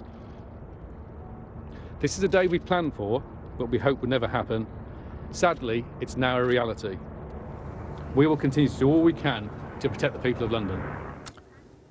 And that was the Acting Deputy Commissioner Mark Rowley there. Well, our Home Affairs correspondent Daniel Sanford is at Scotland Yard for us. Daniel, presumably this is the kind of incident for which Scotland Yard prepares and rehearses. Yes, obviously it's been in everyone's mind that there could be a vehicular attack, an attack on Parliament, and an attack where police officers could get injured or killed for many, many months, if not years now. But today it was the reality. Westminster Bridge, which is just 100 metres in that direction, is a crime scene. Every vehicle on Westminster Bridge is still there, every vehicle that was there at the time of the attack, and forensic officers are pouring over the scene, literally metres from Big Ben itself. And then just behind the building is Old Palace Yard, one of the most important open areas in the Palace of Westminster, where every MP walks through almost every day, and that is also a crime scene.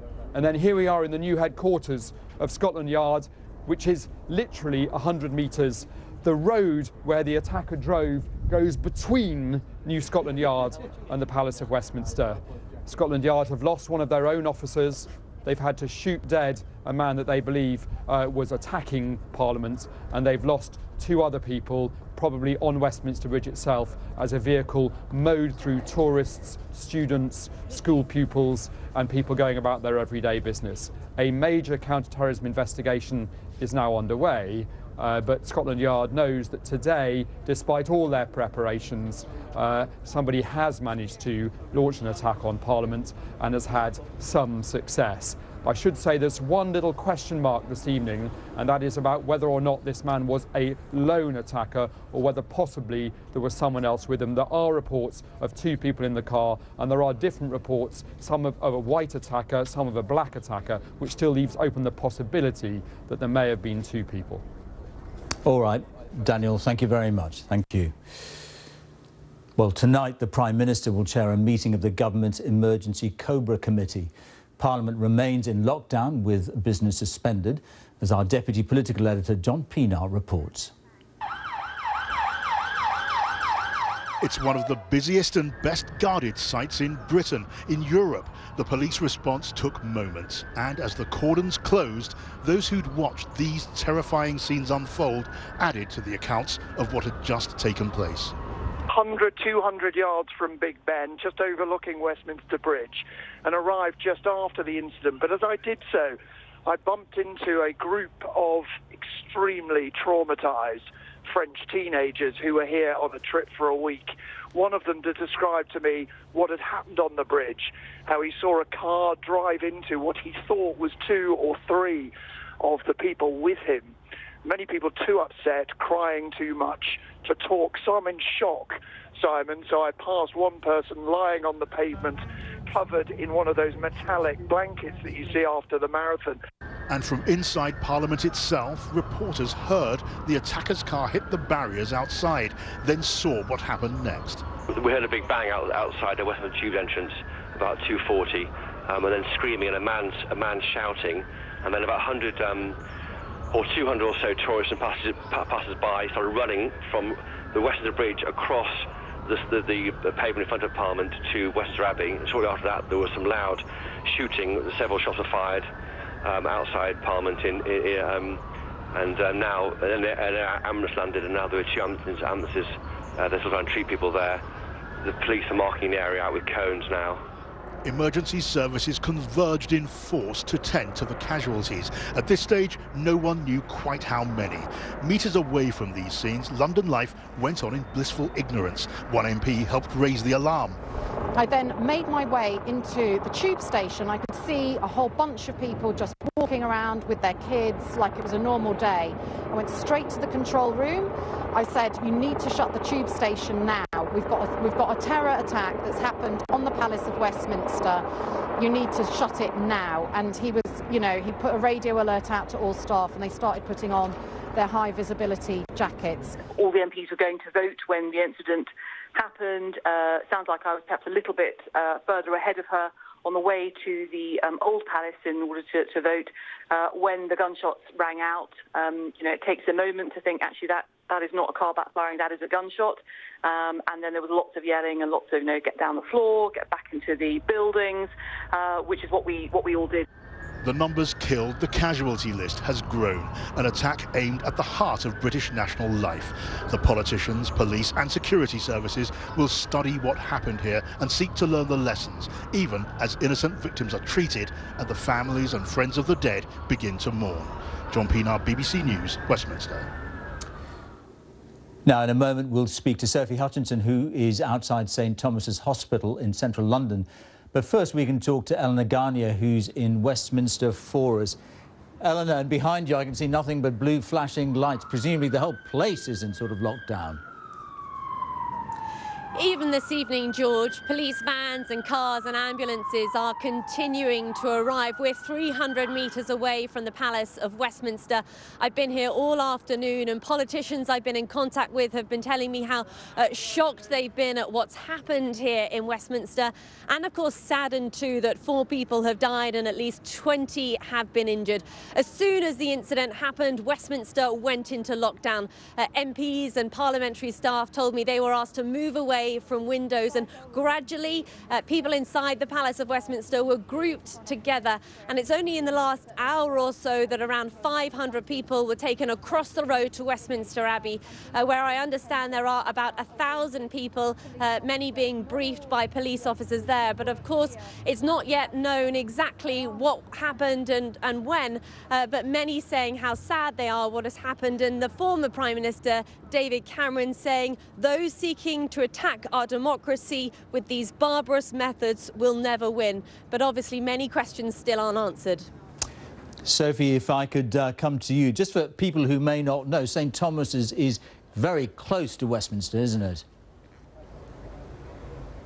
Well, this is the nearest hospital to where the attack took place. It's literally across the River Thames from where the Houses of Parliament are. It looks onto them, if you like, and you can see the scene beside me. There are a dozen or so emergency vehicles here, mainly ambulances parked up in the street. The hospital is right behind me, and on my other side you can see one of these buses that is a sightseeing bus that's just been abandoned in the street, and some other vehicles, just some cars that were abandoned there as the attack took place. London Ambulance say that they were called to Westminster Bridge, which is just beyond this bus here, at about 2:40 this afternoon, and they declared a major incident. They treated at least 10 people on the bridge. We now know that there were at least 20 casualties, some of them some French school children, and it was staff here at the hospital who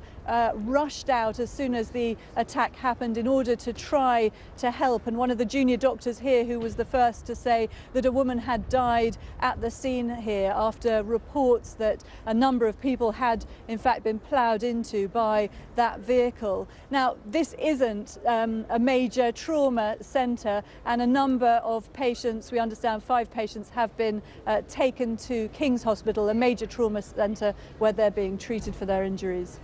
All right, Sophie Hutchinson outside St Thomas's Hospital and Eleanor Garnier at Westminster, thank you both. Richard Tice was coming out of Westminster Tube Station as the events unfolded. He spoke to the BBC's Daniel Sanford soon afterwards. I was coming out of the tube of Westminster at about 2:45. It was clear something had happened. Police were ushering people out of the tube station very quickly. I was ushered onto Westminster Bridge, but then I looked across to the west pavement and there were bodies, people lying on the bridge being tended to. As I then moved up into the middle of the bridge, looked further down the south side of the bridge, it was clear that actually there were also bodies, people lying on the floor on the western pavement. And when I spoke to someone who had clearly been on the bridge at the time of the incident, they said that a car had mounted the pavement, or a vehicle, and literally driven the whole way from south to north up the bridge, knocking people over. I counted 8 people the length of the bridge from south to north, at least 8. One was, clearly in a sort of shocked moment, so you're not quite sure what's going on, but as I looked up and down, and they were being tended to. And as I was standing there, a Red Air ambulance came over, landed in Parliament Square, and then incredible number of security personnel, both obviously from the ambulance service, paramedics, but also suddenly plainclothes people in with masks on, with machine guns. So, the quantity of armed personnel arriving was very significant very quickly. And then as I looked, there were vehicles arriving from the embankment, both police vehicles, vehicles with lights on, and then a grey van with a number of security personnel. So in a sense, reassuring to know that there are so many armed security personnel looking after our safety so quickly after what was clearly a pretty dramatic event. So that was Richard Tice, an eyewitness who watched these horrific events unfold. Now, as we've been hearing, police say they're treating today's attack as a terrorist incident. Since 2014, the threat level for international terrorism in the UK has been rated as severe, meaning an attack is highly likely. Tonight, questions are being asked about how someone managed to penetrate Parliament's enhanced security system carrying a weapon. Our security correspondent Gordon Carrera has this assessment of today's events. Armed officers around the Palace of Westminster this afternoon in the immediate aftermath of a long-feared attack. It is supposed to be one of the most secure sites in the country, precisely because it's long been top of the target list for terrorists. Armed police have regularly carried out exercises like this one to secure Parliament and the area around it. But the challenges in stopping every attack are enormous, and today they were having to respond for real. The Met responded in line with our plans for a marauding terrorist attack.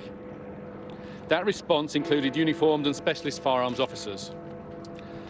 We now, of course, have an ongoing operation, and whilst we currently believe there was only one attacker, I'm sure the public will understand us taking every precaution in locking down and searching the area as thoroughly and exhaustively as possible. There is no identification yet of those involved, but police are saying they're treating the attack as a terrorist incident. The question is, who did this, and how did they manage to get so close? The security services say that 13 attacks have been stopped since 2013. MI5 and the police have certainly improved their ability to detect those behind the plots.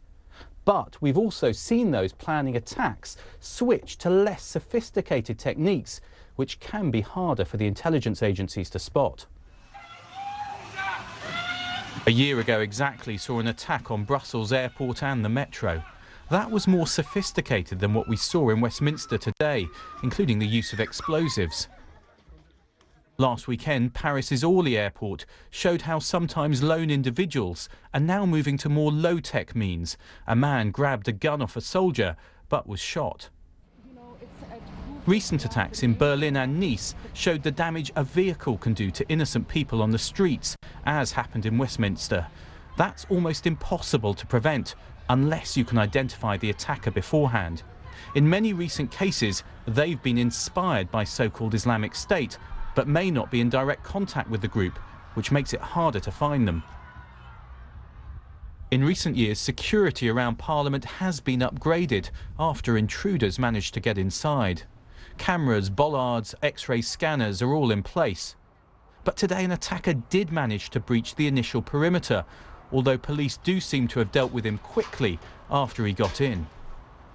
There may be questions over how that happened, but the priority for now will be identifying those behind the attack, understanding their connections, and working out if the threat really has passed. Gordon Carrera, BBC News. Now, in a moment, we'll speak to the BBC presenter Nick Robinson, who is at Westminster Bridge. But first, our transport correspondent, Richard Westcott, is at Waterloo for us tonight. Richard, are there signs of extra security as I can see these commuters trying to wend their way home? Is there more security for them tonight? There is, yes, and I'll come on to security in a second because it's going to be happening all across Britain. But to start with, this is Waterloo Bridge, so people will be coming over here to go to the station. As you can see, it's pretty much business as usual. About an hour ago, it was wall-to-wall red buses because all of the traffic got diverted. If you go around here, probably a bit dark to see it now, but that's the train line that goes out from Charing Cross. There are still trains running normally. You can probably see Westminster in the background as well. You can see how close we are. So pretty much business as usual for all of the people going home tonight. But I've been speaking to the British Transport Police, and they are going to have extra officers at railway stations, not just in London, but all across Britain. Now, they're not telling me how many officers, and they're not telling me if they're going to be armed officers or just ordinary support officers, but they're saying it's not because of any specific threat. They were very, very clear about that. It's just to reassure people. So if you are going home tonight, not just in London, but anywhere across Britain, you could well see that extra presence of officers at the railway stations. All right, let's go to Nick Robinson, who, as I said, is at Westminster Bridge. Nick, I gather you arrived just after the incident. Just describe for us what you saw then. I arrived here just opposite the London Eye, so famous, lit up every New Year's Eve, just after the attack. And as I was walking down here towards Big Ben, I came across a group of school children, traumatised French school children, who were fleeing the scene, fleeing the bridge. Most of them much too upset to speak, many in tears, other consoling their friends, one lying on the ground very close to where I am now, covered in one of those foil blankets by a police officer who was trying to deal with the fact that they were in shock. One, and only one, could tell me what they'd seen, that three of their colleagues, three school children we now believe from Brittany, had been hit by an attacker using the car as a weapon. And after that, this eyewitness said to me that he'd seen two people were cut. He used the word machete, George. Now, I can't corroborate this. There weren't multiple witnesses. I was not on the bridge itself. But these were children who'd come for a day out. They'd come for a trip to London. They'd come, if you like, to escape the horror that they'd seen in their own capital of Paris. And yet today, those children were victims. And for those of us who have worked in Westminster for many years, and I've seen friends and colleagues, members of Parliament I've known for years, coming out here, yes, we knew it might happen. Yes, we saw the security preparations. Yes, we knew that there were police officers risking their lives to save ours. But nothing quite prepares you for this. All right, Nick Robinson at Westminster Bridge and Richard Westcott at Waterloo. Thank you both. Welcome to this BBC News special here in the heart of our newsroom. I'm Nuala McGovern with continuing coverage of the terror incidents here in London.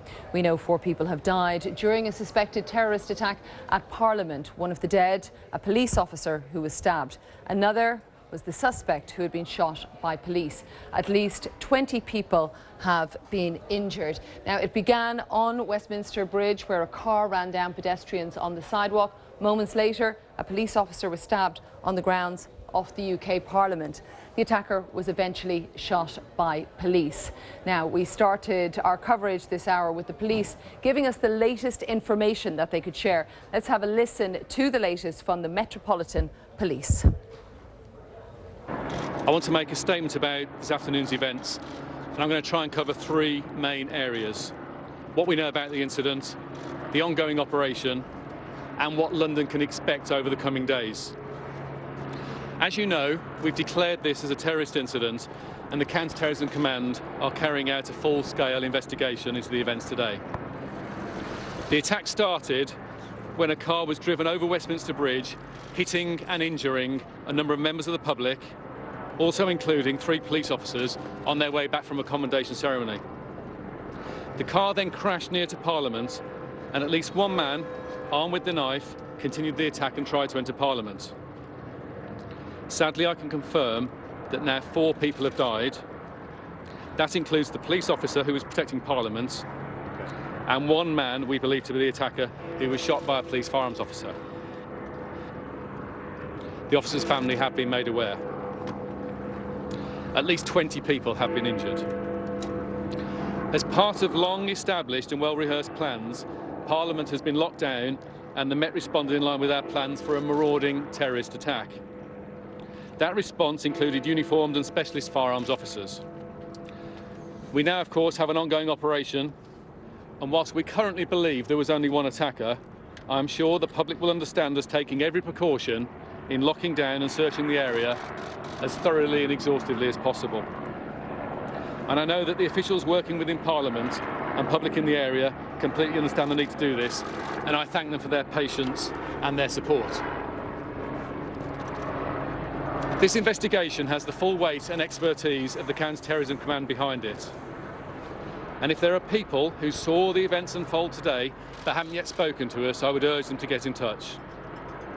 A crime scene will remain in place in the affected areas in Westminster, and as you'll understand, it's vital we carry out a painstaking investigation to recover all the possible evidence. Looking forward, throughout the rest of the day, including when people are commuting home, And indeed, over the days that follow, the people of London will see extra police officers armed and unarmed on our streets. This includes our officers working longer hours and extra shifts alongside our colleagues from British Transport Police in the City of London. And of course, as you're aware, we can call on the support of the military should we need to at a future point. We are also in the process of opening up our Casualty Bureau to help those people who are worried about friends and family who may have been caught up in the attack. Furthermore, we're reaching out to communities and community leaders across London to reassure them. Our strength as a city depends on our ability to stand together at such terrible times. If anyone sees anything suspicious or anything that causes concern, please do contact us, don't hesitate. My thoughts are with all those who have been affected by today's attack, and as a service, we've lost one of our own as he acted to protect the public and his colleagues. This is a day we planned for, but we hope would never happen. Sadly, it's now a reality. We will continue to do all we can to protect the people of London.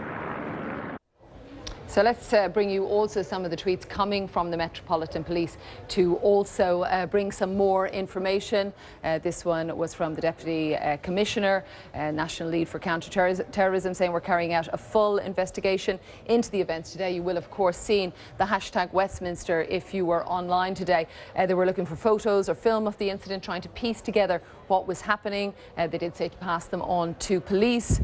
And they also said that their strength as a city is the ability to stand together, and that we will do all we can to protect the people of London. That's another hashtag that, and the last one, reviewing our policing stance across London, because of course so many people have questions about how could an attacker get into a place that is so heavily fortified, most in London, probably in the top around the world as well. Well, in the past few minutes, the Home Secretary, Amber Rudd, has given a short statement. We do not yet know the full impact of this terrible incident, but I know that the whole country will be thinking and praying for those who are affected, as I am. I want to thank the emergency services for the quick response and pay tribute to their bravery, their courage and their professionalism. I've been briefed by the Met Police and by the security services, and the Security Minister has also been updated. This is an ongoing incident and the government will continue to be updated. The Prime Minister will chair COBRA today. The government's top priority is the security of its people.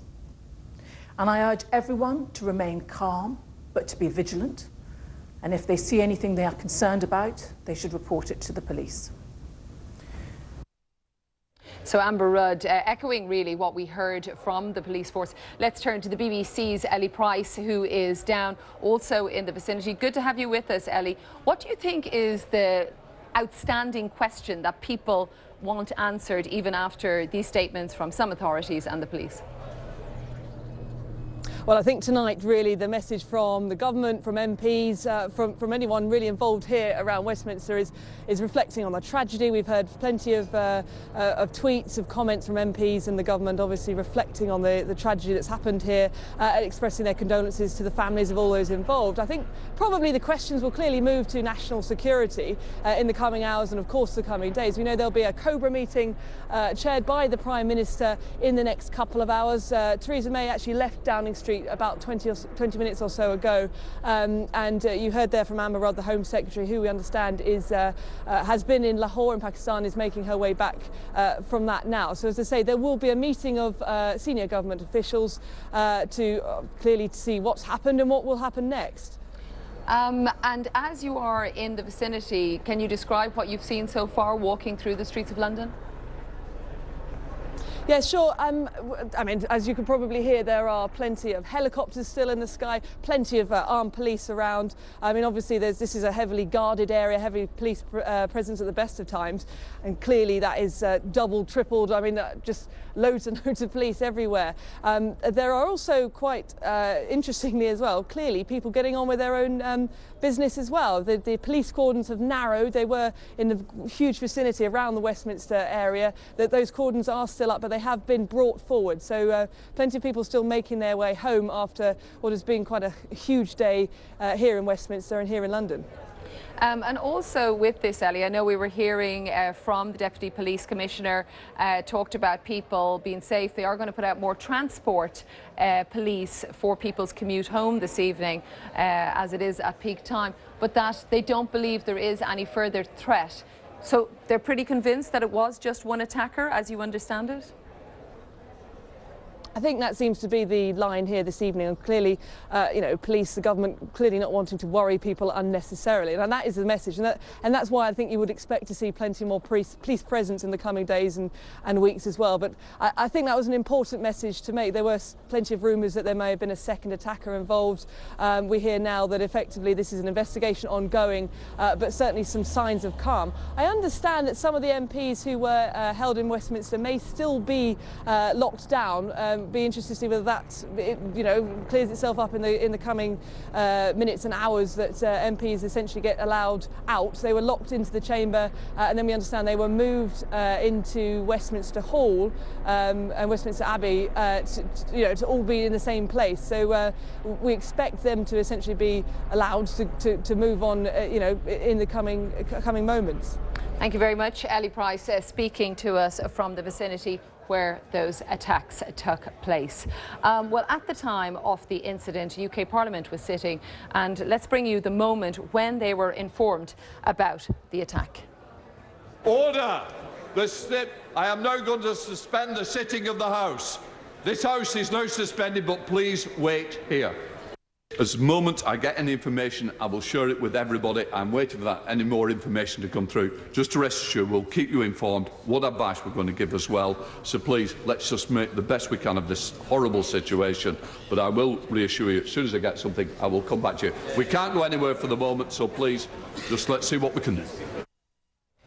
So very dramatic scenes. Well, many of those who were locked down in Parliament, they turned to Twitter. Let's bring you some of the tweets of the politicians that were there. Let's start with MP Jake Berry. He said locked in an office with 2 ministers and 5 other colleagues waiting to be evacuated. Another one, this time from MP Barry Sherman, actually was tweeting a picture of still being locked in the chamber. That is the House of Commons that you can see there. Let's bring up, actually I'll just get rid of that one. Let me bring up another one, which is Steve W. says scary events, but we are all safe in our office. We're locked down. I expect to be here for a while, as they were. Thoughts with those that are injured. Well, I'd like to bring in Tom McTague, who's from Politico and was watching the events unfold outside Parliament and joins us now on the phone. Good to have you with us, Tom. So just explain to our viewers what you were looking down on and what you saw. Well, I was in my office in Parliament, which overlooks New Palace Yard and then onto Parliament Square, when we heard a large, sort of loud bang, just like a car crashing into another car. We went to the window, the sort of 3 or 4 reporters who were in the room, and we could immediately sense or see really that it wasn't just a car crash, because you could hear sort of panicked shouting and screams, and then you saw sort of people running past the gates away from Westminster Bridge Road to get away, and then you saw the attackers come through the gates and start to attack the police officer. And where I was sat, I couldn't see whether he held a knife or anything, but it certainly looked like he was stabbing the police officer. From that point, he then ran forward towards Westminster Hall, where the police officers, the armed police officers who were down that way, started to shout warnings. I couldn't hear what they said, but they shouted some kind of warning. He seemed to ignore this, and then they opened fire 2, maybe 3 times, and then he was floored. He was on the floor, and for the next hour, 2 hours, I didn't see him get back up. It's an incredibly frightening thing to witness. Did you, Tom, begin to understand within minutes that this was an attack taking place? Oh, absolutely. As soon as the crowd started to sort of surge away from the gates, I think some actually may have come in the gates themselves, but that sort of was the first sign that this was more than a car crash. This was a proper incident. But it was when when the attack on the policemen happened, that it was absolutely clear that this was something really serious. But it was probably, 30 seconds later, if that the shots rang out, and then that was completely shocking to hear. I've never heard gunshot before. And Tom, have you made it home? No. All the journalists in Parliament were locked down for 2 or 3 hours, and we are still in a side room now in Westminster Hall. That's where I'm speaking to you now. We haven't been let out. Okay, well, we'll probably check in with you again later. Thank you very much for giving us your eyewitness account. That's Tom McTague from Politico. I want to bring you a statement that's come in just from Downing Street in the past couple of minutes. Number 10 spokesperson has said the thoughts of the Prime Minister and the government are with those killed and injured in this appalling incident and with their families. The Prime Minister has been kept updated and will shortly chair COBRA, which is that emergency meeting that Ellie Price was telling us about. Let me bring in my colleague Ben Brown, who has been monitoring events for the past few hours. Good to have you with us, Ben. So we're hearing just that statement coming from 10 Downing Street. What do you think they're going to try and get to in this COBRA meeting or emergency meeting that's been called? Well, obviously they have to look at whether there could be any further attacks and what needs to be done in terms of intensifying security. We've already heard from the Metropolitan Police. They're putting more officers on the streets of London, on the streets of the capital this evening. Here at Westminster, still intense activity, police cars racing around all the time, helicopters in the sky as well, ambulances too. It's a very, very busy scene, and people who've been held inside the Westminster area in a kind of lockdown ever since this incident started are only just beginning to be released from the police cordon, actually. Let's talk to one of them who's here with me right now, Andrew Lindsay. Just tell us, you've been held inside there for a number of hours, haven't you? How long? Since the initial alert was put out, we got word through our internal PA system that the building was in lockdown, and we know that just means no entry or exit from the building. So we just stayed put and awaited further instructions and information. And did you know what was going on? Did you know that people, there'd been an attack on Westminster Bridge and at Parliament? It was fairly obvious when we realised there was no traffic coming past. There was police sirens increasingly, helicopters up in the sky. It became very apparent. Then we started picking up news feeds coming in from yourselves and all the other agencies. And how worried were you and your colleagues at that? We weren't worried. We were obviously very concerned and horrified at what's happened. But no, we have good security guys around here. They do a brilliant job. So we weren't afraid, weren't concerned, and we just trusted, sat still and waited, really. I suppose working in the Westminster area, so close to the Houses of Parliament, this has always been a possibility, an attack like this, despite the very intense security there is here. Yeah, we're well versed and well rehearsed, those of us that work for Westminster, in things like this. It's just tragic that it's happened, but things work. The alarms went off when they should, and everybody seemed to know what they were doing. So tragic though it is, it's been handled well. And you've only just been allowed to leave in the last few minutes. Yeah, we've been in there since mid-afternoon, but we realised what was going on, and there was loads of other priorities. They had to evacuate the palace and get school children out, etc. So we just sat still, be patient, and waited it out. And there's still a lot of roads sealed off. You've got to try and find a way out of here to get home. Yeah, it's, in the scale of things, minor consideration. We'll get there eventually, but there's a lot of people tonight are really hit hard by this. It's dreadful. And, you've worked here for, 20 years or so. Was this something that you thought might happen one day, an attack right on the Palace of Westminster? It's always been something that we've been told to expect, and you rehearse and you think about it. You kind of put it to the back of your mind that this will never happen, and it's only when it does you suddenly realise how real and horrific it is. And of course, there has been intense security here for a number of years. It's been steadily increased, hasn't it, right around the Palace of Westminster? Yes, absolutely. We've got absolutely fantastic police security, plainclothes uniform, armed. They're just brilliant. They are really good at what they do, and today I think has proved that. They stopped something that could have been much, much worse from escalating. And of course, it's always a balance, isn't it, between security, protecting Parliament and the area, and also allowing normal people like yourself to work nearby, tourists who flock in around Westminster, want to take pictures of Big Ben and so on. Yeah, I mean, tourists are a fact of life around here. They're always thick on the ground, and it's fantastic they've got the freedom to do it. But there is that balance that has to be struck, and I think they do very well at doing that. But just one thing, we won't give in. This is not going to stop, tourists coming here. London will continue, and Parliament will very much continue. It's not going to stop us. And the police were saying, actually, one of the reasons they needed this lockdown was because they think there was one attacker, but they had to be absolutely sure that there weren't other attackers who might still be in the vicinity. Yeah, absolutely. The police would have had to search the place. Here they go again.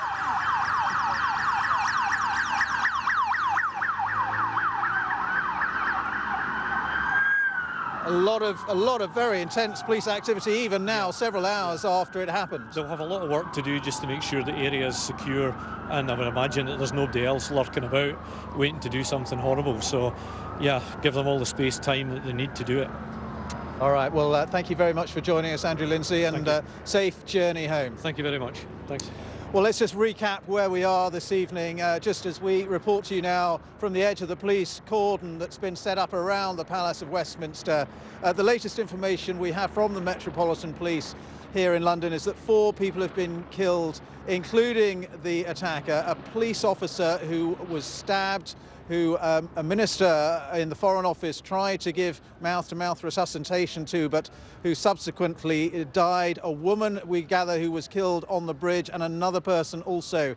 Of those, 20 injured as well, we gather. 20 people injured, according to the Metropolitan Police, when they were run down by the car travelling across Westminster Bridge. And the police saying that they are putting extra officers onto the streets of London this evening and warning the public to remain vigilant and asking the public to report anything at all that they see that is suspicious. That's the latest from here in Westminster. You're watching coverage from BBC News. Good evening and welcome to BBC News. Westminster is in a state of emergency tonight after what the Metropolitan Police described as a terror incident. 4 people are known to have died, including an attacker. 20 people have been injured. A police officer was killed inside the parliamentary grounds. Here's what we know so far. An attacker is reported to have run down several pedestrians on Westminster Bridge before crashing into railings. This is where a woman died. Others suffered catastrophic injuries, according to the emergency services. The attacker is then reported to have run through the gates of the Palace of Westminster and stabbed the police officer. The officer died from his injuries. Eyewitnesses said the attacker was shot by police as he approached a second officer, still carrying the knife. During the attack, MPs in the House of Commons were told to lie on the floor for their own safety. A spokesman for 10 Downing Street has released a statement saying the thoughts of the Prime Minister and the government are with those killed and injured in this appalling incident and with their families. The Prime Minister is being kept updated and will shortly chair a Cobra meeting. Well, my colleague Ben Brown is in Westminster for us this evening. Ben. Yeah, Christian, we're just at the edge of the police cordon here that's been established ever since this incident happened. A lot of police activity still, police cars racing around the streets near here. We can hear police helicopters in the sky as well, ambulances moving around quickly as well. And the police saying that they're putting extra officers on the streets of the capital this evening. And they're also warning the public to remain vigilant and asking the public for any information about this incident, whether they saw it, whether they videoed it or took pictures of it. They want that information. As you were saying, the latest we have is that 4 people have died, including the attacker, and as many as 20 people have been injured, many of them being treated just across the river at St Thomas's Hospital, including 3 French school children. In terms of what happened here at Westminster, MPs and peers and other workers were on lockdown for a number of hours. In the last couple of hours, they've been moved from the Palace of Westminster to Westminster Abbey to safety there. And some office workers we've just been talking to have now been allowed out of the cordoned area, so they've been allowed to go home from this whole area of Westminster that has been on lockdown. This report is from our political editor, Laura Koonsberg.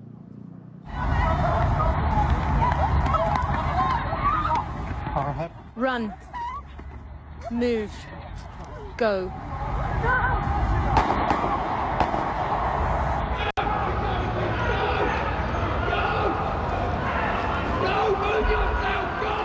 The shouts around the heart of Westminster, the centre of our government. Normally a safe place. Not today. Members of the public, politicians, the hundreds of staff for whom this is work. In politics, for some, a home from home. Locked down, a place of danger. Ministers rush to safety. There are at least a couple of hundred people here inside Portcullis House. This is really the heart of where Westminster does its business, and we're all part of a lockdown after what has happened outside. A police officer has told me one man was shot out the front. A few MPs have told me they've heard 3 or 4 gunshots as they were on their way to vote. This is obviously a place where it's very tightly guarded at all times, but there's quite a sense of shock that finally it appears something so serious has happened right here in the heart of Westminster. Inside, everything unclear. Order! I am now going to suspend the sitting of the House. This House is now suspended, but please wait here. Then, in a chamber that sat through all sorts of situations, work interrupted. There has been a serious incident within the estate. It seems that a police officer has been stabbed, that the alleged assailant was shot by armed police. An ambulance is currently attending the scene to remove the casualties. There are also reports of further violent incidents in the vicinity of the Palace of Westminster, but I hope colleagues on all sides will appreciate that it would be wrong of me here to go into further details until we have confirmation from the police and from the House security authorities about what is going on. As the seriousness of the attack began to spread, MPs told me they heard 3, 4 gunshots on their way to vote. Others saw with their eyes from their office windows. We saw a thick-set man in black clothes come through the gates into New Palace Yard. New Palace Yard is just below Big Ben. And this man had something in his hand. It looked like a stick of some sort. He was challenged by a couple of policemen in yellow jackets, and one of the yellow-jacketed policemen fell down. And we could see the man in black moving his arm in a way that suggested he was either stabbing or striking the yellow-jacketed policeman. And one of the policemen then ran to get help, which was very, very quick to come. And as this attacker was running towards the entrance used by MPs, 2 plainclothes guys with guns shouted at him, uttered what sounded like a warning.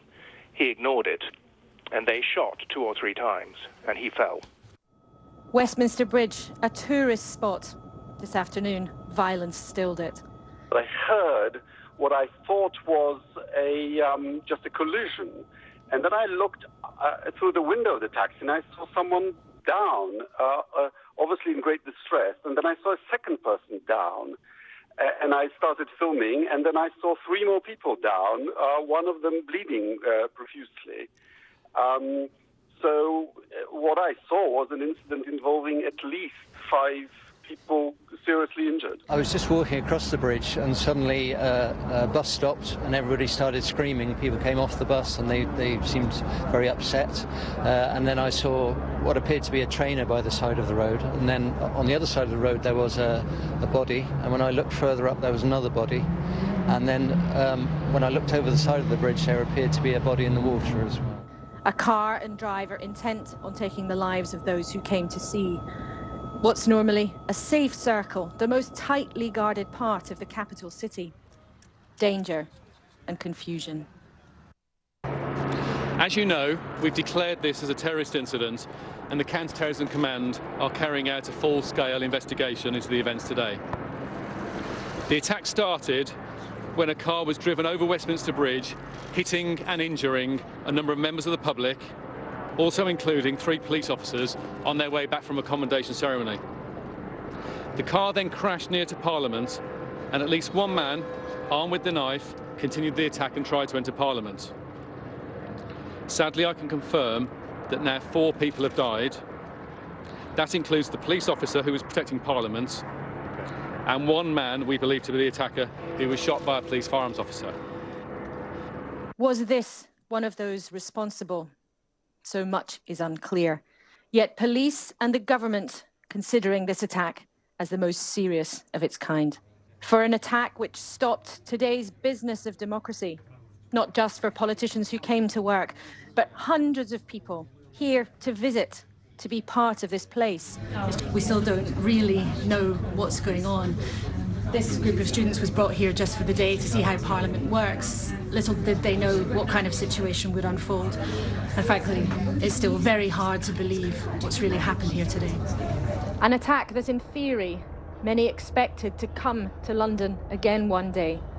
But the truth of an event like this in practice, a shock in our Parliament, a shock in our country, whatever the motive, an effort to stop our democracy in its tracks. Laura Koonsberger reporting there. Well, as we heard, the Prime Minister was in the Palace of Westminster when it happened. It was whisked away, driven straight to Downing Street, and we gather that this evening she's chairing a meeting of COBRA, the Government Emergency Committee, and also there is expected to be the Home Secretary, Amber Rudd, and we can hear now from Amber Rudd. We do not yet know the full impact of this terrible incident, but I know that the whole country will be thinking and praying for those who are affected, as I am. I want to thank the emergency services for the quick response and pay tribute to their bravery, their courage and their professionalism. I've been briefed by the Met Police and by the security services, and the Security Minister has also been updated. This is an ongoing incident and the government will continue to be updated. The Prime Minister will chair COBRA today. The government's top priority is the security of its people. And I urge everyone to remain calm, but to be vigilant. And if they see anything they are concerned about, they should report it to the police. We have the best police, the best security services in the world, and we must make sure that we let them get on with doing their job.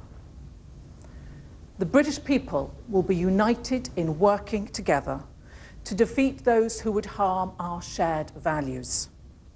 Values of democracy, tolerance, and the rule of law. Values symbolised by the Houses of Parliament. Values that will never be destroyed. That was the Home Secretary Amber Rudd there speaking a little while ago, and we expect that COBRA meeting to get underway very shortly. Let's talk now here at the police cordon at Westminster to Professor Michael Clark, Professor of Defence Studies and a security expert. What are the implications, do you think, of this attack?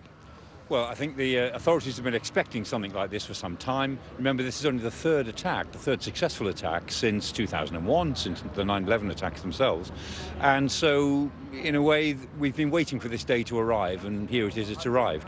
It's pretty gruesome up the road there, but it could have been a lot worse, remember. If you drive a truck into a group of tourists, you could kill a great number. And trying something in the Palace of Westminster, this gentleman who allegedly committed this act didn't have a gun with him. It was a knife. He could have had an automatic weapon. It could have been a lot worse. But so we're grateful for small mercies, I suppose. But this day has been a long time coming. It is actually the one-year anniversary of the Brussels attack. So do you think that's a coincidence, or could that be part of the planning behind this attack? I think the authorities will be thinking about that. Generally speaking, terrorist attacks are not usually timed on anniversaries, and I'd be a bit surprised if this one was, to be honest. It looks like a lone wolf attack at the moment, but the government will be asking itself, could this be the beginning of a campaign? Is there any intelligence which indicates that this is only one of several that are in the pipeline? And who does this alleged attacker, who does he connect to? Who are his friends? Who's he been talking to? I mean, the police have been out and about in a pretty big way, and obviously their first concern is it over now, or is there another phase still in the pipeline immediately? Secondly, if it is over, does it connect to something bigger?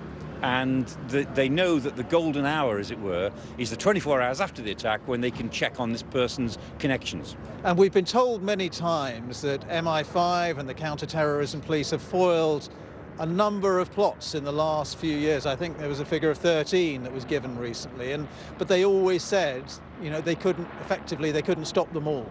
Absolutely, it's the law of averages. They've said, 13 plots since 2013. They say it's about 4 or 5 a year, genuine active plots that they foil.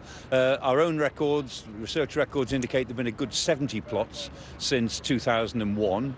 And so only 3 have been successful. But it's the law of averages. Sooner or later, in an open society, in a place where tourists go, somebody's going to get through. And you don't have to be very expert to commit enormous destruction in open societies. And also, if it's not a conspiracy, if it turns out to be a lone wolf, that is obviously, by its nature, so much harder to stop because there are maybe no communications whatsoever. That's true. I mean, on the face of it, let's be cautious, but on the face of it, this looks as if it could be a lone wolf attack.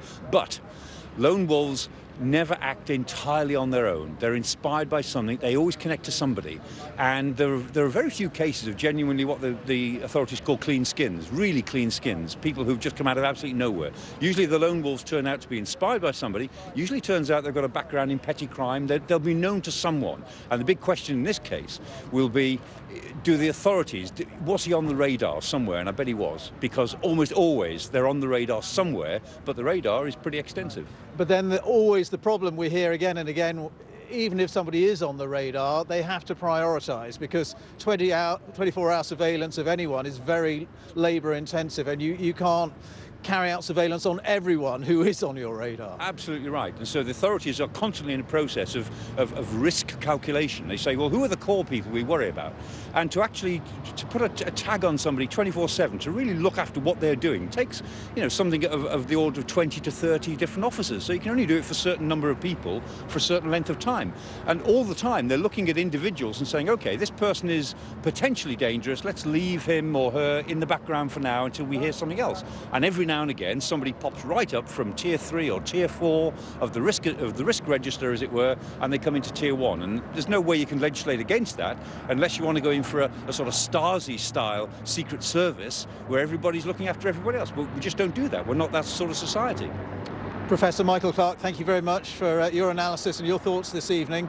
Professor Michael Clark there, Professor of Defence Studies and a security expert. Well, the death toll we hear from the Metropolitan Police is currently standing at 4, including the attacker, also the police officer who was stabbed, and then 2 other victims as well. One of them a woman, we know. 20 people, we gather, were injured on the bridge as that vehicle ran into pedestrians on the bridge, including 3 young French school children who were on a school trip to London. And many of the casualties being treated at St Thomas's Hospital just across the river from Westminster where we are. Let's go to our correspondent Sophie Hutchinson, who's there for us this evening. Sophie, what can you tell us?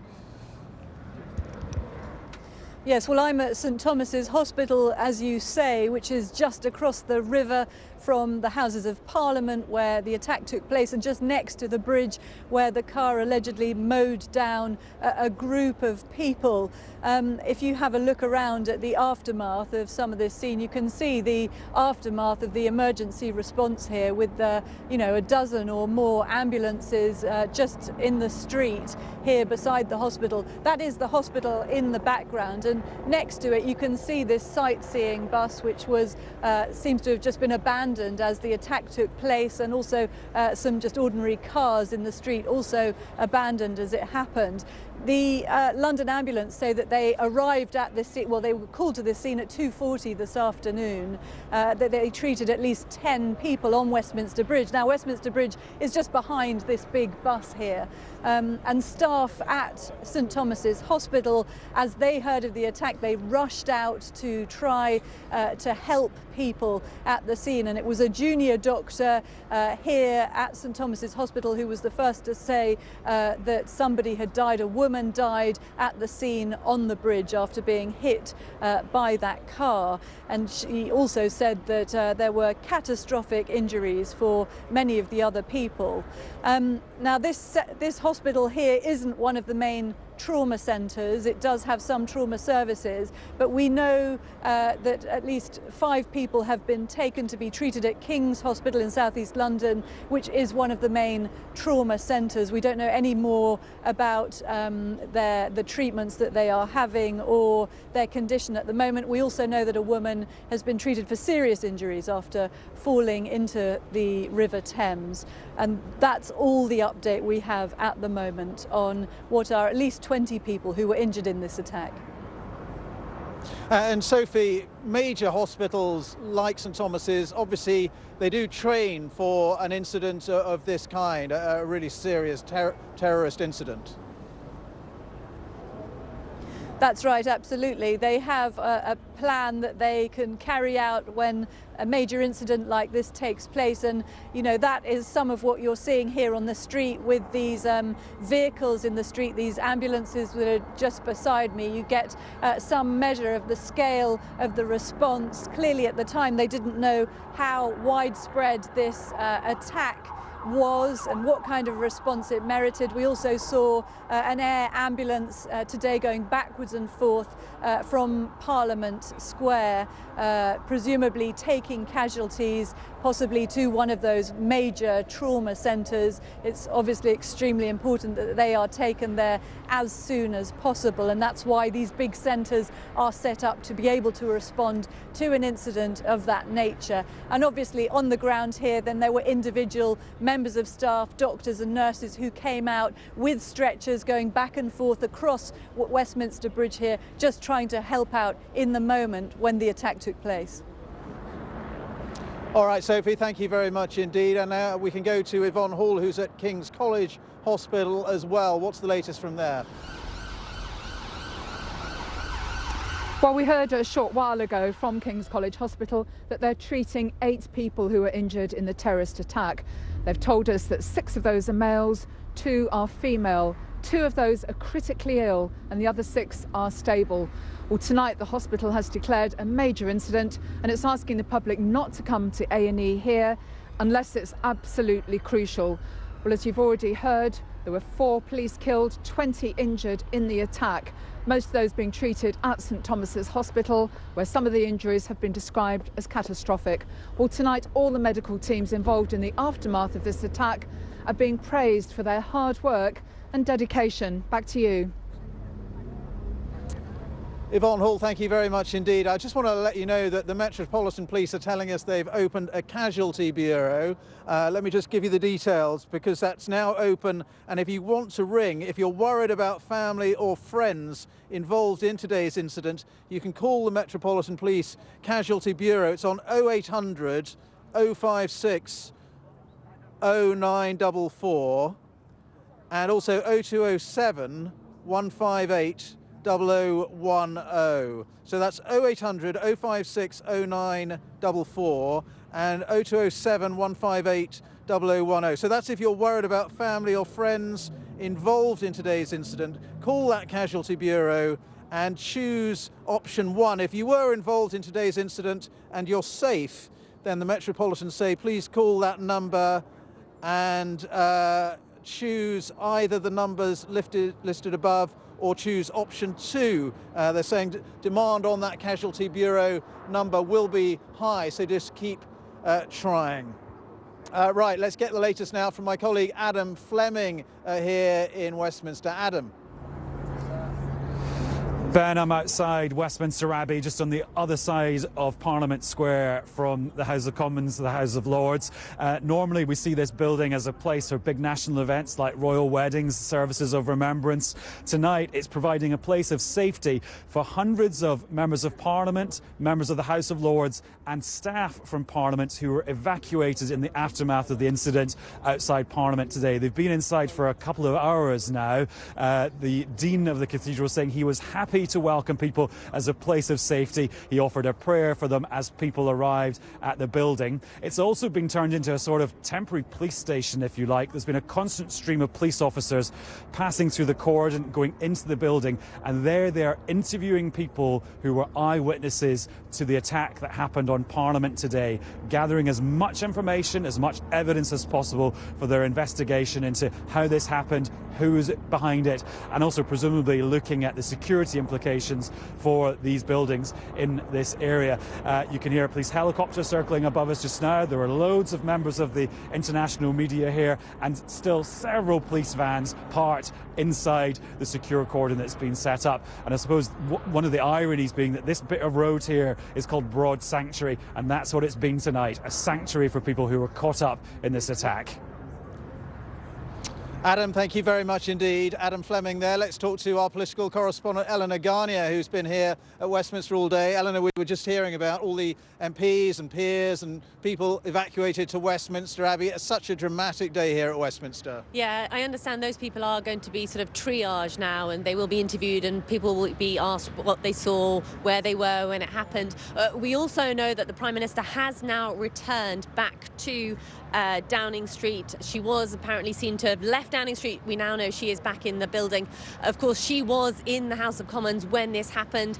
Witnesses say they saw her bundled into a car before being taken to Downing Street. She's due to hold an emergency meeting, a COBRA meeting tonight, so we'll be keeping an eye on what we get out of that meeting. We will indeed. Eleanor, thank you very much indeed. Eleanor Garnier there, our political correspondent. And the Metropolitan Police saying 4 people are now dead and at least 20 injured. That's the very latest from Westminster. Live coverage throughout the evening. You're watching BBC News.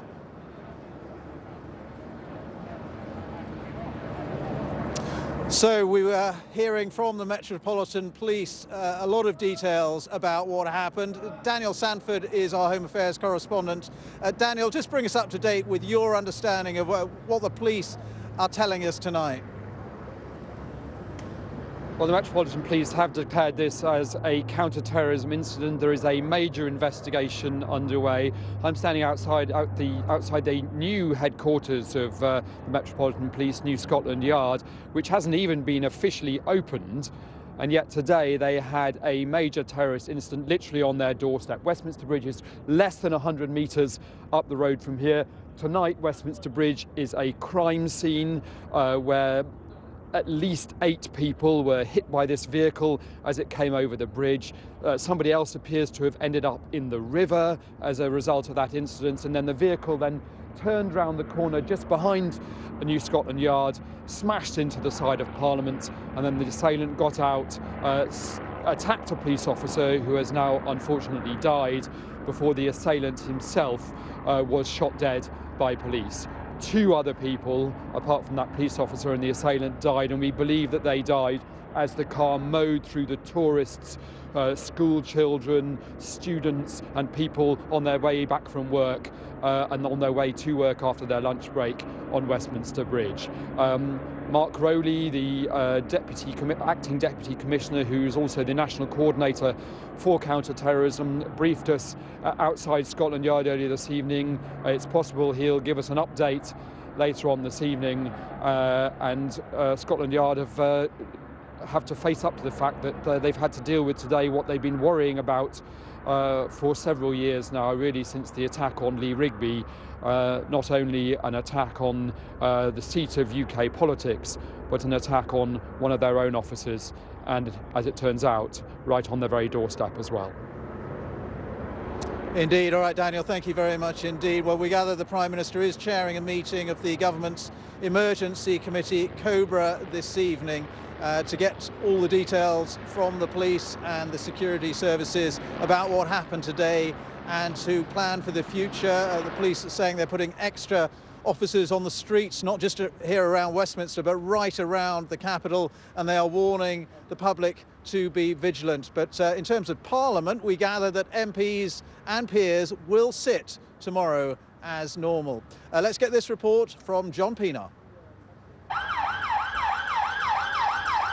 It's one of the busiest and best guarded sites in Britain, in Europe. The police response took moments, and as the cordons closed, those who'd watched these terrifying scenes unfold added to the accounts of what had just taken place. 100, 200 yards from Big Ben, just overlooking Westminster Bridge, and arrived just after the incident. But as I did so, I bumped into a group of extremely traumatised French teenagers who were here on a trip for a week.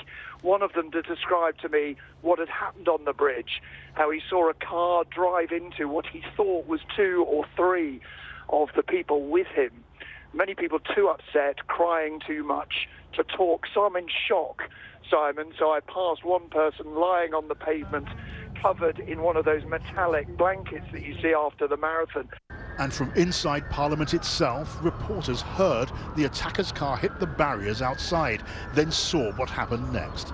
We heard a big bang outside the Westminster Tube entrance, about 2:40, and then screaming and a man shouting, and then about 100 or 200 or so tourists and passers-by started running from the Westminster Bridge across the pavement in front of Parliament to Westminster Abbey. And shortly after that, there was some loud shooting. Several shots were fired outside Parliament, and now an ambulance landed, and now there are 2 ambulances. They're still trying to treat people there. The police are marking the area out with cones now.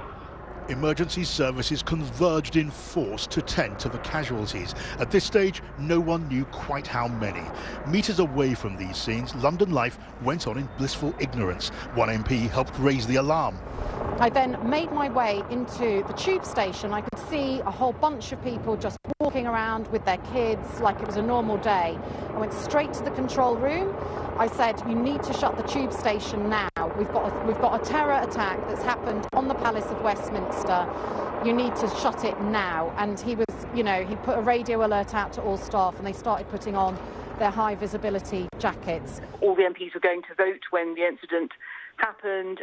Sounds like I was perhaps a little bit further ahead of her on the way to the Old Palace in order to vote when the gunshots rang out. It takes a moment to think, actually, that is not a car backfiring, that is a gunshot. And then there was lots of yelling and lots of, get down the floor, get back into the buildings, which is what we all did. The numbers killed, the casualty list has grown. An attack aimed at the heart of British national life.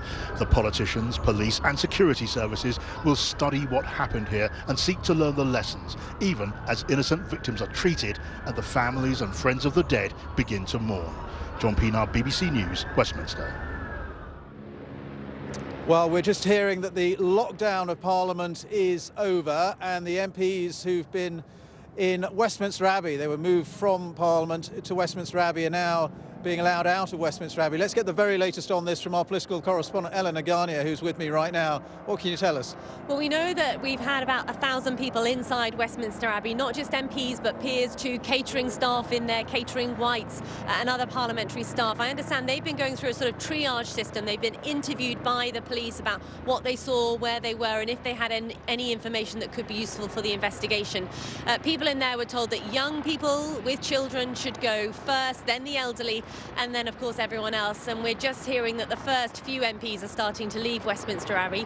At the same time, there have been a few tweets from some politicians who are saying that the lockdown in Westminster is now over, and that should mean that those MPs who've been locked in the chamber all this afternoon should be allowed to go. Of course, you and I have seen people leaving office blocks around here too.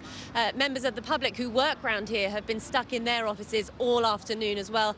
All they could do is just watch the news and see what was happening. So that is what we understand is happening now. Eleanor, thanks. We can go straight to Adam Fleming, another of our political correspondents who is at the Abbey.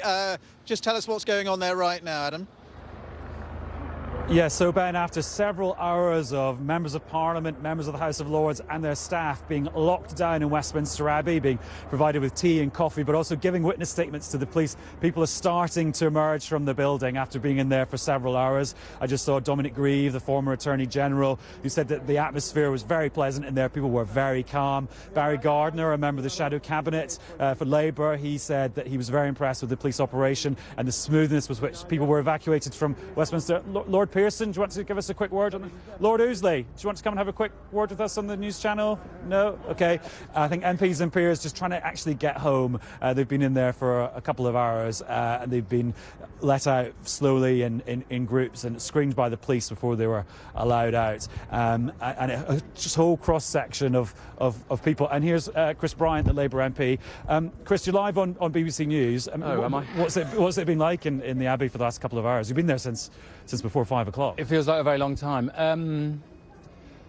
To be honest, we don't know very much news because nearly all of our, we've not got mobile phones working or anything. My biggest sadness is I understand, there have been casualties and people... It's now confirmed that there's 4 deaths today. Right, and I don't know what's happened to the police officer concerned. And we're just constantly aware that people sometimes put themselves in harm's way to protect us and to protect our way of life.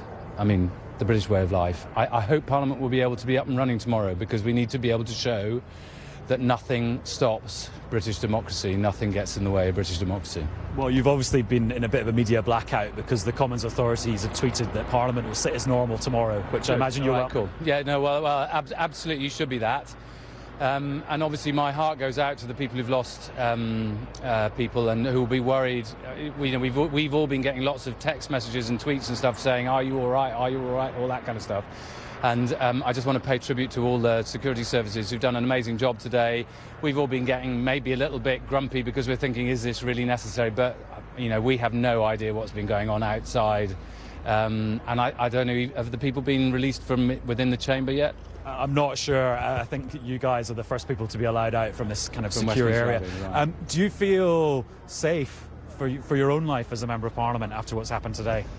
To be honest, that's the least of any of my consideration, though I have been saying for quite a long time that, there are disturbing and disturbed people, whether politically disturbed or whatever other way, disturbed people out there in the world who do want to do harm to our way of life. And sometimes to individuals. It's less than a year ago that Joe Cox was murdered, and I think that we need to take necessary precautions to make sure that we protect that which we value, we as a whole country value. And also, just the idea that completely innocent civilians walking past who have absolutely nothing with political life might have lost their life today is obviously very distressing. Chris Bryant, thank you very much for speaking to us. I'm freezing cold as well. It is pretty cold. And it's freezing in Westminster Abbey, I have to tell you. Thank you very much. So that's Chris Bryant, the Labour MP, reacting to events today, telling us a bit more about what it's been like for MPs and peers as they spent several hours in Westminster Abbey. And as you saw, a bit of a communications blackout for them, us breaking the news to them about what's happened here today. All right, Adam, many thanks for that. Adam Fleming there with those MPs, peers and other staff from Parliament who've been in Westminster Abbey for several hours, as he was saying. Just had a tweet in from King's College Hospital, which is treating a number of the injured from today's incident, and they're saying that 2 of their patients are in a critical condition and 6 are in a stable condition. So 8 there altogether. Others at other hospitals, including St Thomas's, 8 at King's College Hospital and 2 in a critical condition, 6 are stable. Let's talk to an eyewitness who I think saw what happened, was just across the road from Parliament earlier on today. Cash Marley can join us. Cash, just tell us what you saw or heard. Yeah, I was just on the bridge. Opposite Big Ben by St Thomas's Hospital, and I just heard a commotion going on towards the bridge. So I looked over, and I see a bunch of screaming. I see people running away, and then I see somebody come over the side of the bridge and land in the water. I didn't see them come back up. And then a little bit after that, that's when I heard some gunshots. And did you know that this was a car hitting people on the bridge? No, at the time I didn't have a clue what was going on. I would have got out of there if I knew what was going on. And you say you saw the person jumping or falling from the bridge into the river? Yeah, I see someone come over the side of the bridge. They was all flipping around and then like landed in the water. I didn't see them come back up. And we gather that was a woman who was actually pulled alive from the water and who has serious injuries, but was pulled alive from the water. But when all of this was going on, what was going through your mind? What were you thinking? I just thought this is crazy. I didn't know what was going on. I thought I heard gunshots, but I wasn't too sure. Cause if I heard guns, I would have been out of there. I would have been trying to stick around. All right, Cash Marley, thank you very much indeed. Cash Marley there, an eyewitness to what happened on the bridge. Now let's just bring you reaction from the United States that's been coming in, because we know that President Trump has been talking to the Prime Minister Theresa May about the attack, and Sean Spicer, the White House press secretary, has condemned the attack. Let's have a listen. We obviously condemn today's attack in Westminster, which the United Kingdom is treating as an act of terrorism. And we applaud the quick response that the British police and their first responders made to the situation. The victims in this are in our thoughts and our prayers. The City of London and Her Majesty's government have the full support of the U.S. government in responding to the attack and bringing those to justice who are responsible. Sean Spicer there, the White House press secretary. Let's go to our North American editor, John Sopel. What has been the reaction, John, from the White House? Well, I think there was deep shock when they heard that London had come under attack, but maybe not surprise. I mean, after all, there have been attacks in Paris, Belgium and other places as well. And so it was only natural that we would get this response from the White House, and Donald Trump has now spoken to Theresa May. I suppose what marks it out maybe from previous attacks when Donald Trump wasn't in the White House is that there has been no tweeting from him saying, I told you so, this is why we need the measures to deal with radical Islamic terrorism, as he chooses to portray it. So there's been nothing of that type from him. We were due to hear a few moments ago from Boris Johnson, who is in Washington at the moment for talks with Rex Tillerson, his American counterpart. But also there is a big summit going on in the US in the fight against the so-called Islamic State. And it was in the context of that we were due to hear from them. But that has been called off now. And I think a lot of American reaction here is about the consular business of just checking that Americans who may be in London are safe and asking relatives to phone home. John, thank you very much indeed. And we're joined here at the cordon, the police cordon, just down the road from the Palace of Westminster by the MP, Damien Collins. Thanks very much for being with us. Just tell us, how has it affected you over the last few hours? Where were you when it happened? Well, I was with a group of probably 20 or 30 MPs walking through from Portcullis House to vote in the House of Commons, a division had just been called. And as we were walking through into New Palace Yard, along the walkway, I heard sort of shouts from the yard and then gunshots. The police were instantly in control of the situation. We were told to get down onto the floor. We were there for a very short period of time and then moved back into Portcullis House. So we probably heard what was the incident in New Palace Yard, but we didn't see anything that happened. And then Portcullis House was then evacuated half an hour or so afterwards. But there was a very effective lockdown. And the police were on top of the situation very quickly. So you've been in lockdown for the last few hours and just sort of let go, as it were? Yes, we've just been told that we can go now, and they've started the process of evacuating the building. Obviously, not just MPs and their staff in there, but lots of visitors for meetings with MPs and other visitors in the building as well. So everyone has been held together, waiting for instructions from the police. What are your thoughts tonight? What appears to be an attack on the heart of British democracy? Well, it's a terrible incident, and obviously our first thoughts are with the victims and their families. Police officer killed in the line of duty protecting Parliament and the public.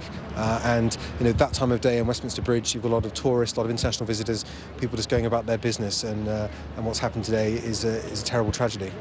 And Cobra meeting tonight, the Government Emergency Committee. What should be the response of the government, do you think?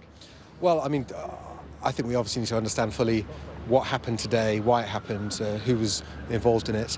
Our security services do an excellent job. The way they responded to the terrible events of today, I think, show that. But it's too early to say. We gather one of your parliamentary colleagues, Tobias Ellwood, actually was involved in trying to save the life of the police officer who died. Yes, we've been trying to follow as best we could the coverage of what's happened today and piece together what happened. And I've seen the pictures of Tobias. Obviously, Tobias is a former serving officer and is a brave man and clearly used his skills to try and help the officer as best he could. And what should be the response in Parliament? We gather it's sitting tomorrow. MPs and peers will sit tomorrow as normal. Is that the right response? I think that's the right response, and clearly I'm sure the government want to make a statement about what's happened today, what they know, and what the response will be. But no, I think this is a terrible day, but the business of Parliament must continue. Damien Collins, thank you very much for talking to us. Damien Collins, MP, who's just been allowed out of the lockdown that there's been for the last few hours around Westminster. We can talk now to Margaret Gilmore, who's Senior Research Fellow at the Royal United Services Institute. Margaret, thank you very much indeed for being with us. What do you think are the security implications of this attack today? It came as absolutely no surprise. There will be a working assumption amongst the security agencies that this was a terrorist attack. They responded in a very well-practiced way. Clearly, further down the line, not in the next week or so, but further down the line, there will be a review. There is probably not a building that is more secure than the Palace of Westminster. The streets around Westminster, pedestrians are kept away from vehicles by bollards everywhere except, it appears, Westminster Bridge. So I think there will be security issues, reviews of security, but I think the security response as things unfolded was well practiced and actually carried out very well. And what appears to have been an attack on civilians on the bridge using a vehicle, that has become, we saw it in Nice and in Germany, that has become a sort of new method of attack. Yeah, that car couldn't have got much further attacking like that. It crashed into the walls. The actual fences and the fencing around the actual building are a long way from the building. So had there been a bomb, as was first feared, it would not have affected the building probably. But they did found that weak link heading that way. And absolutely, it has all the signs of the type of thing that ISIS in particular, we don't know for sure, have been promoting. So whether this person was inspired by ISIS, whether they were a supporter, whether they just went online, whether they had other contacts. These are issues that the police, the counter-terrorist officers now in charge of the criminal investigation, will really be pursuing very, very carefully tonight. And of course, we are told so many times that MI5 and the security services and the counter-terrorism police have intercepted a number of plots in the last few years. I think 13 was the figure that was given, but they have always said that they can't stop them all. 13 in the last 3 years. We're on the second highest security alert, meaning the attack is highly likely. They can't follow everybody. There's quite likely we'll find that this guy somewhere along the line has been in touch with the authorities in some way, whether it's petty crime, maybe he had mental health problems, maybe he was on the radar but on a B list, as happened with the 7/7 bombers 12 years ago. But the vast majority of plots, we need to know this, are being stopped, but there will always be one that gets through, and sadly this is one. But there have been very, very, very few. Very sad for the victims tonight. But, you know, they're doing a good job, but they cannot stop everything. We've been warned about it, so this happening is not a surprise. All right, Margaret Gilmore, thank you very much indeed from the Royal United Services Institute. Let's hear from one of the eyewitnesses to what happened this afternoon. Kevin Schofield, a political journalist who saw what happened from his office window in Westminster. First of all, we heard a loud bang, sounded like a car crash. So I looked out towards Westminster Bridge and from our office, and there was just a bit of a commotion, people running around, shouting. We were trying to kind of work out what happened. We thought maybe there'd been a bus crash, because there's also a lot of buses going up and down the road. And then next thing, I looked down at carriage gates, which is on the outer perimeter of the parliamentary estate. These gates are secure all day. There's police by armed policemen, and you can only get in if you've got a pass. But I saw a man basically rush that gate, stormed through the gate, attacked a policeman. The policeman went down. Another policeman went to approach him. The man then got up, with his arm out stretched straight, looking like he had a knife in his hand, I think it was, holding it out, pointing it towards the policeman. And then where they walked, I couldn't quite see, I couldn't get a great vantage point at that point, but then there was lots of gunfire, and that's obviously when we knew that there was something serious was underway, and there was lots of armed policemen running around. I can see a car which has crashed into the outer gate on the side of Westminster Bridge, so that would seem to be what the bang was, and I can see the car is still there right now. I can see it was obviously crashed into a gate. That was Kevin Schofield, a political journalist who saw what happened. Let's hear from another eyewitness. This is Richard Tice, who was speaking to our Home Affairs correspondent Daniel Sanford a little earlier. I was coming out of the tube of Westminster at about 2:45. It was clear something had happened. Police were ushering people out of the tube station very quickly. I was ushered onto Westminster Bridge, but then I looked across to the west pavement and there were bodies, people lying on the bridge, being tended to. As I then moved up into the middle of the bridge, looked further down the south side of the bridge, it was clear that actually there were also bodies, people lying on the floor on the western pavement. And when I spoke to someone who had clearly been on the bridge at the time of the incident, they said that a car had mounted the pavement, or a vehicle, and literally driven the whole way from south to north up the bridge, knocking people over. I counted 8 people the length of the bridge from south to north, at least 8. One was, clearly in a sort of shocked moment, so you're not quite sure what's going on. But as I looked up and down, and they were being tended to.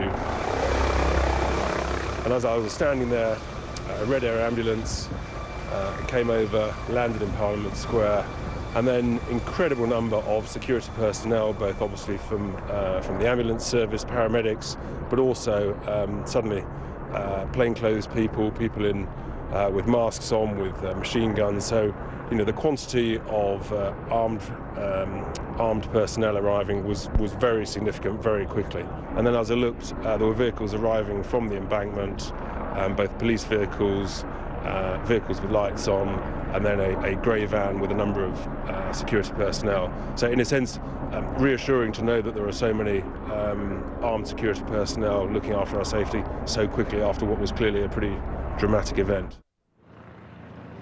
Richard Tice there. Just want to show you what's happening here behind us at the police cordon, because you can see quite a number of people now are leaving. These are people who've been involved in this lockdown in Westminster ever since the incident happened earlier on this afternoon. So they've been stuck inside there for several hours and only now allowed to leave. That includes MPs, it includes peers, clerical staff, canteen staff, all sorts of people. About 1,000 people actually were kept in Westminster Abbey for their own security and in the Palace of Westminster as well, but only now allowed to go home. Let's talk now to Peter Power, a former counter-terror officer at Scotland Yard, who's now a consultant on crisis management. Peter Power, thank you very much for being with us on BBC News. What are your thoughts on what's happened today? Well, we shouldn't really be surprised. A few moments ago, Margaret Gilmore was talking about the threat level, which equates to an attack is highly likely. But we've been at that level for months, and I think there's a sort of threat fatigue because nothing has happened for so long. The second thing to consider is a few weeks ago, the government published a new app for everybody with a mobile phone called Citizen Aid. And you press this app and it tells you what to do if you're caught up in what the police call a marauding terrorist attack. But how many people know that? And we saw only last weekend the police carried out a major terrorist or counter-terrorist exercise on the River Thames. But perhaps more importantly, today, 68 countries are meeting in Washington to discuss how to defeat Islamic State.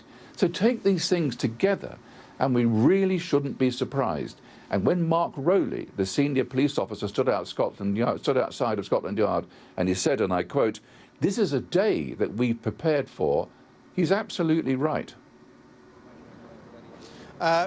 Just stay with us. I just want to show the viewers what's happening here behind us. Lots of people now who've been caught up in this security lockdown here at Westminster, who are now finally being allowed to go home by the police after a long stint where they've been held and not allowed to leave. So they're now being able to go home. Let's go back to Peter Power, former counter-terrorism officer.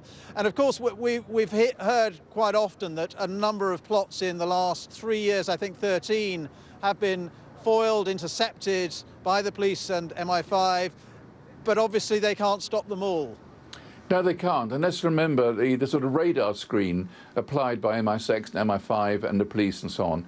You're conscious of two things. One is we don't live in a police state. We cannot just stop people without suspicion. So what is happening now is that the terrorists are resorting to using things that you might find in your kitchen or your garage. They're not using explosives. So it's quite easy, quite frankly, for terrorists to get very, very close with nothing more than a knife or simply driving a car, and suddenly they become weapons. So things have changed a bit. But essentially, we go through these three stages of mayhem, mastermind, and manhunt. Mayhem, the sheer terror, the confusion. Mastermind, who can we find to tell us what's going on? Then manhunt, who can we blame? And as we talk this evening, we're not entirely sure, but the finger would generally be pointing towards people who'd like to be associated with so-called Islamic State. On this very day, remember that those 68 countries are meeting in Washington to discuss how to defeat Islamic State. All right, Peter Power, thank you very much for talking to us. Peter Power there, a former counter-terror officer with Scotland Yard, and still people now emerging from this lockdown here at Westminster. Just over my left shoulder, you can see there have been hundreds of people actually in the last few minutes, finally able to leave, allowed to leave by the police after being held in the Westminster area. Many of them, about 1,000 of them, in Westminster Abbey, in fact, including MPs, peers and office staff, but others held in their offices where they work here in Westminster. And that is the latest from here. The Metropolitan Police now saying that 4 people have died, including the assailant, also the police officer who was stabbed, a woman and another casualty on Westminster Bridge. And in total, 20 people have been injured, being treated at a number of hospitals. Some are critically ill this evening. That's the very latest from here at Westminster. You're watching BBC.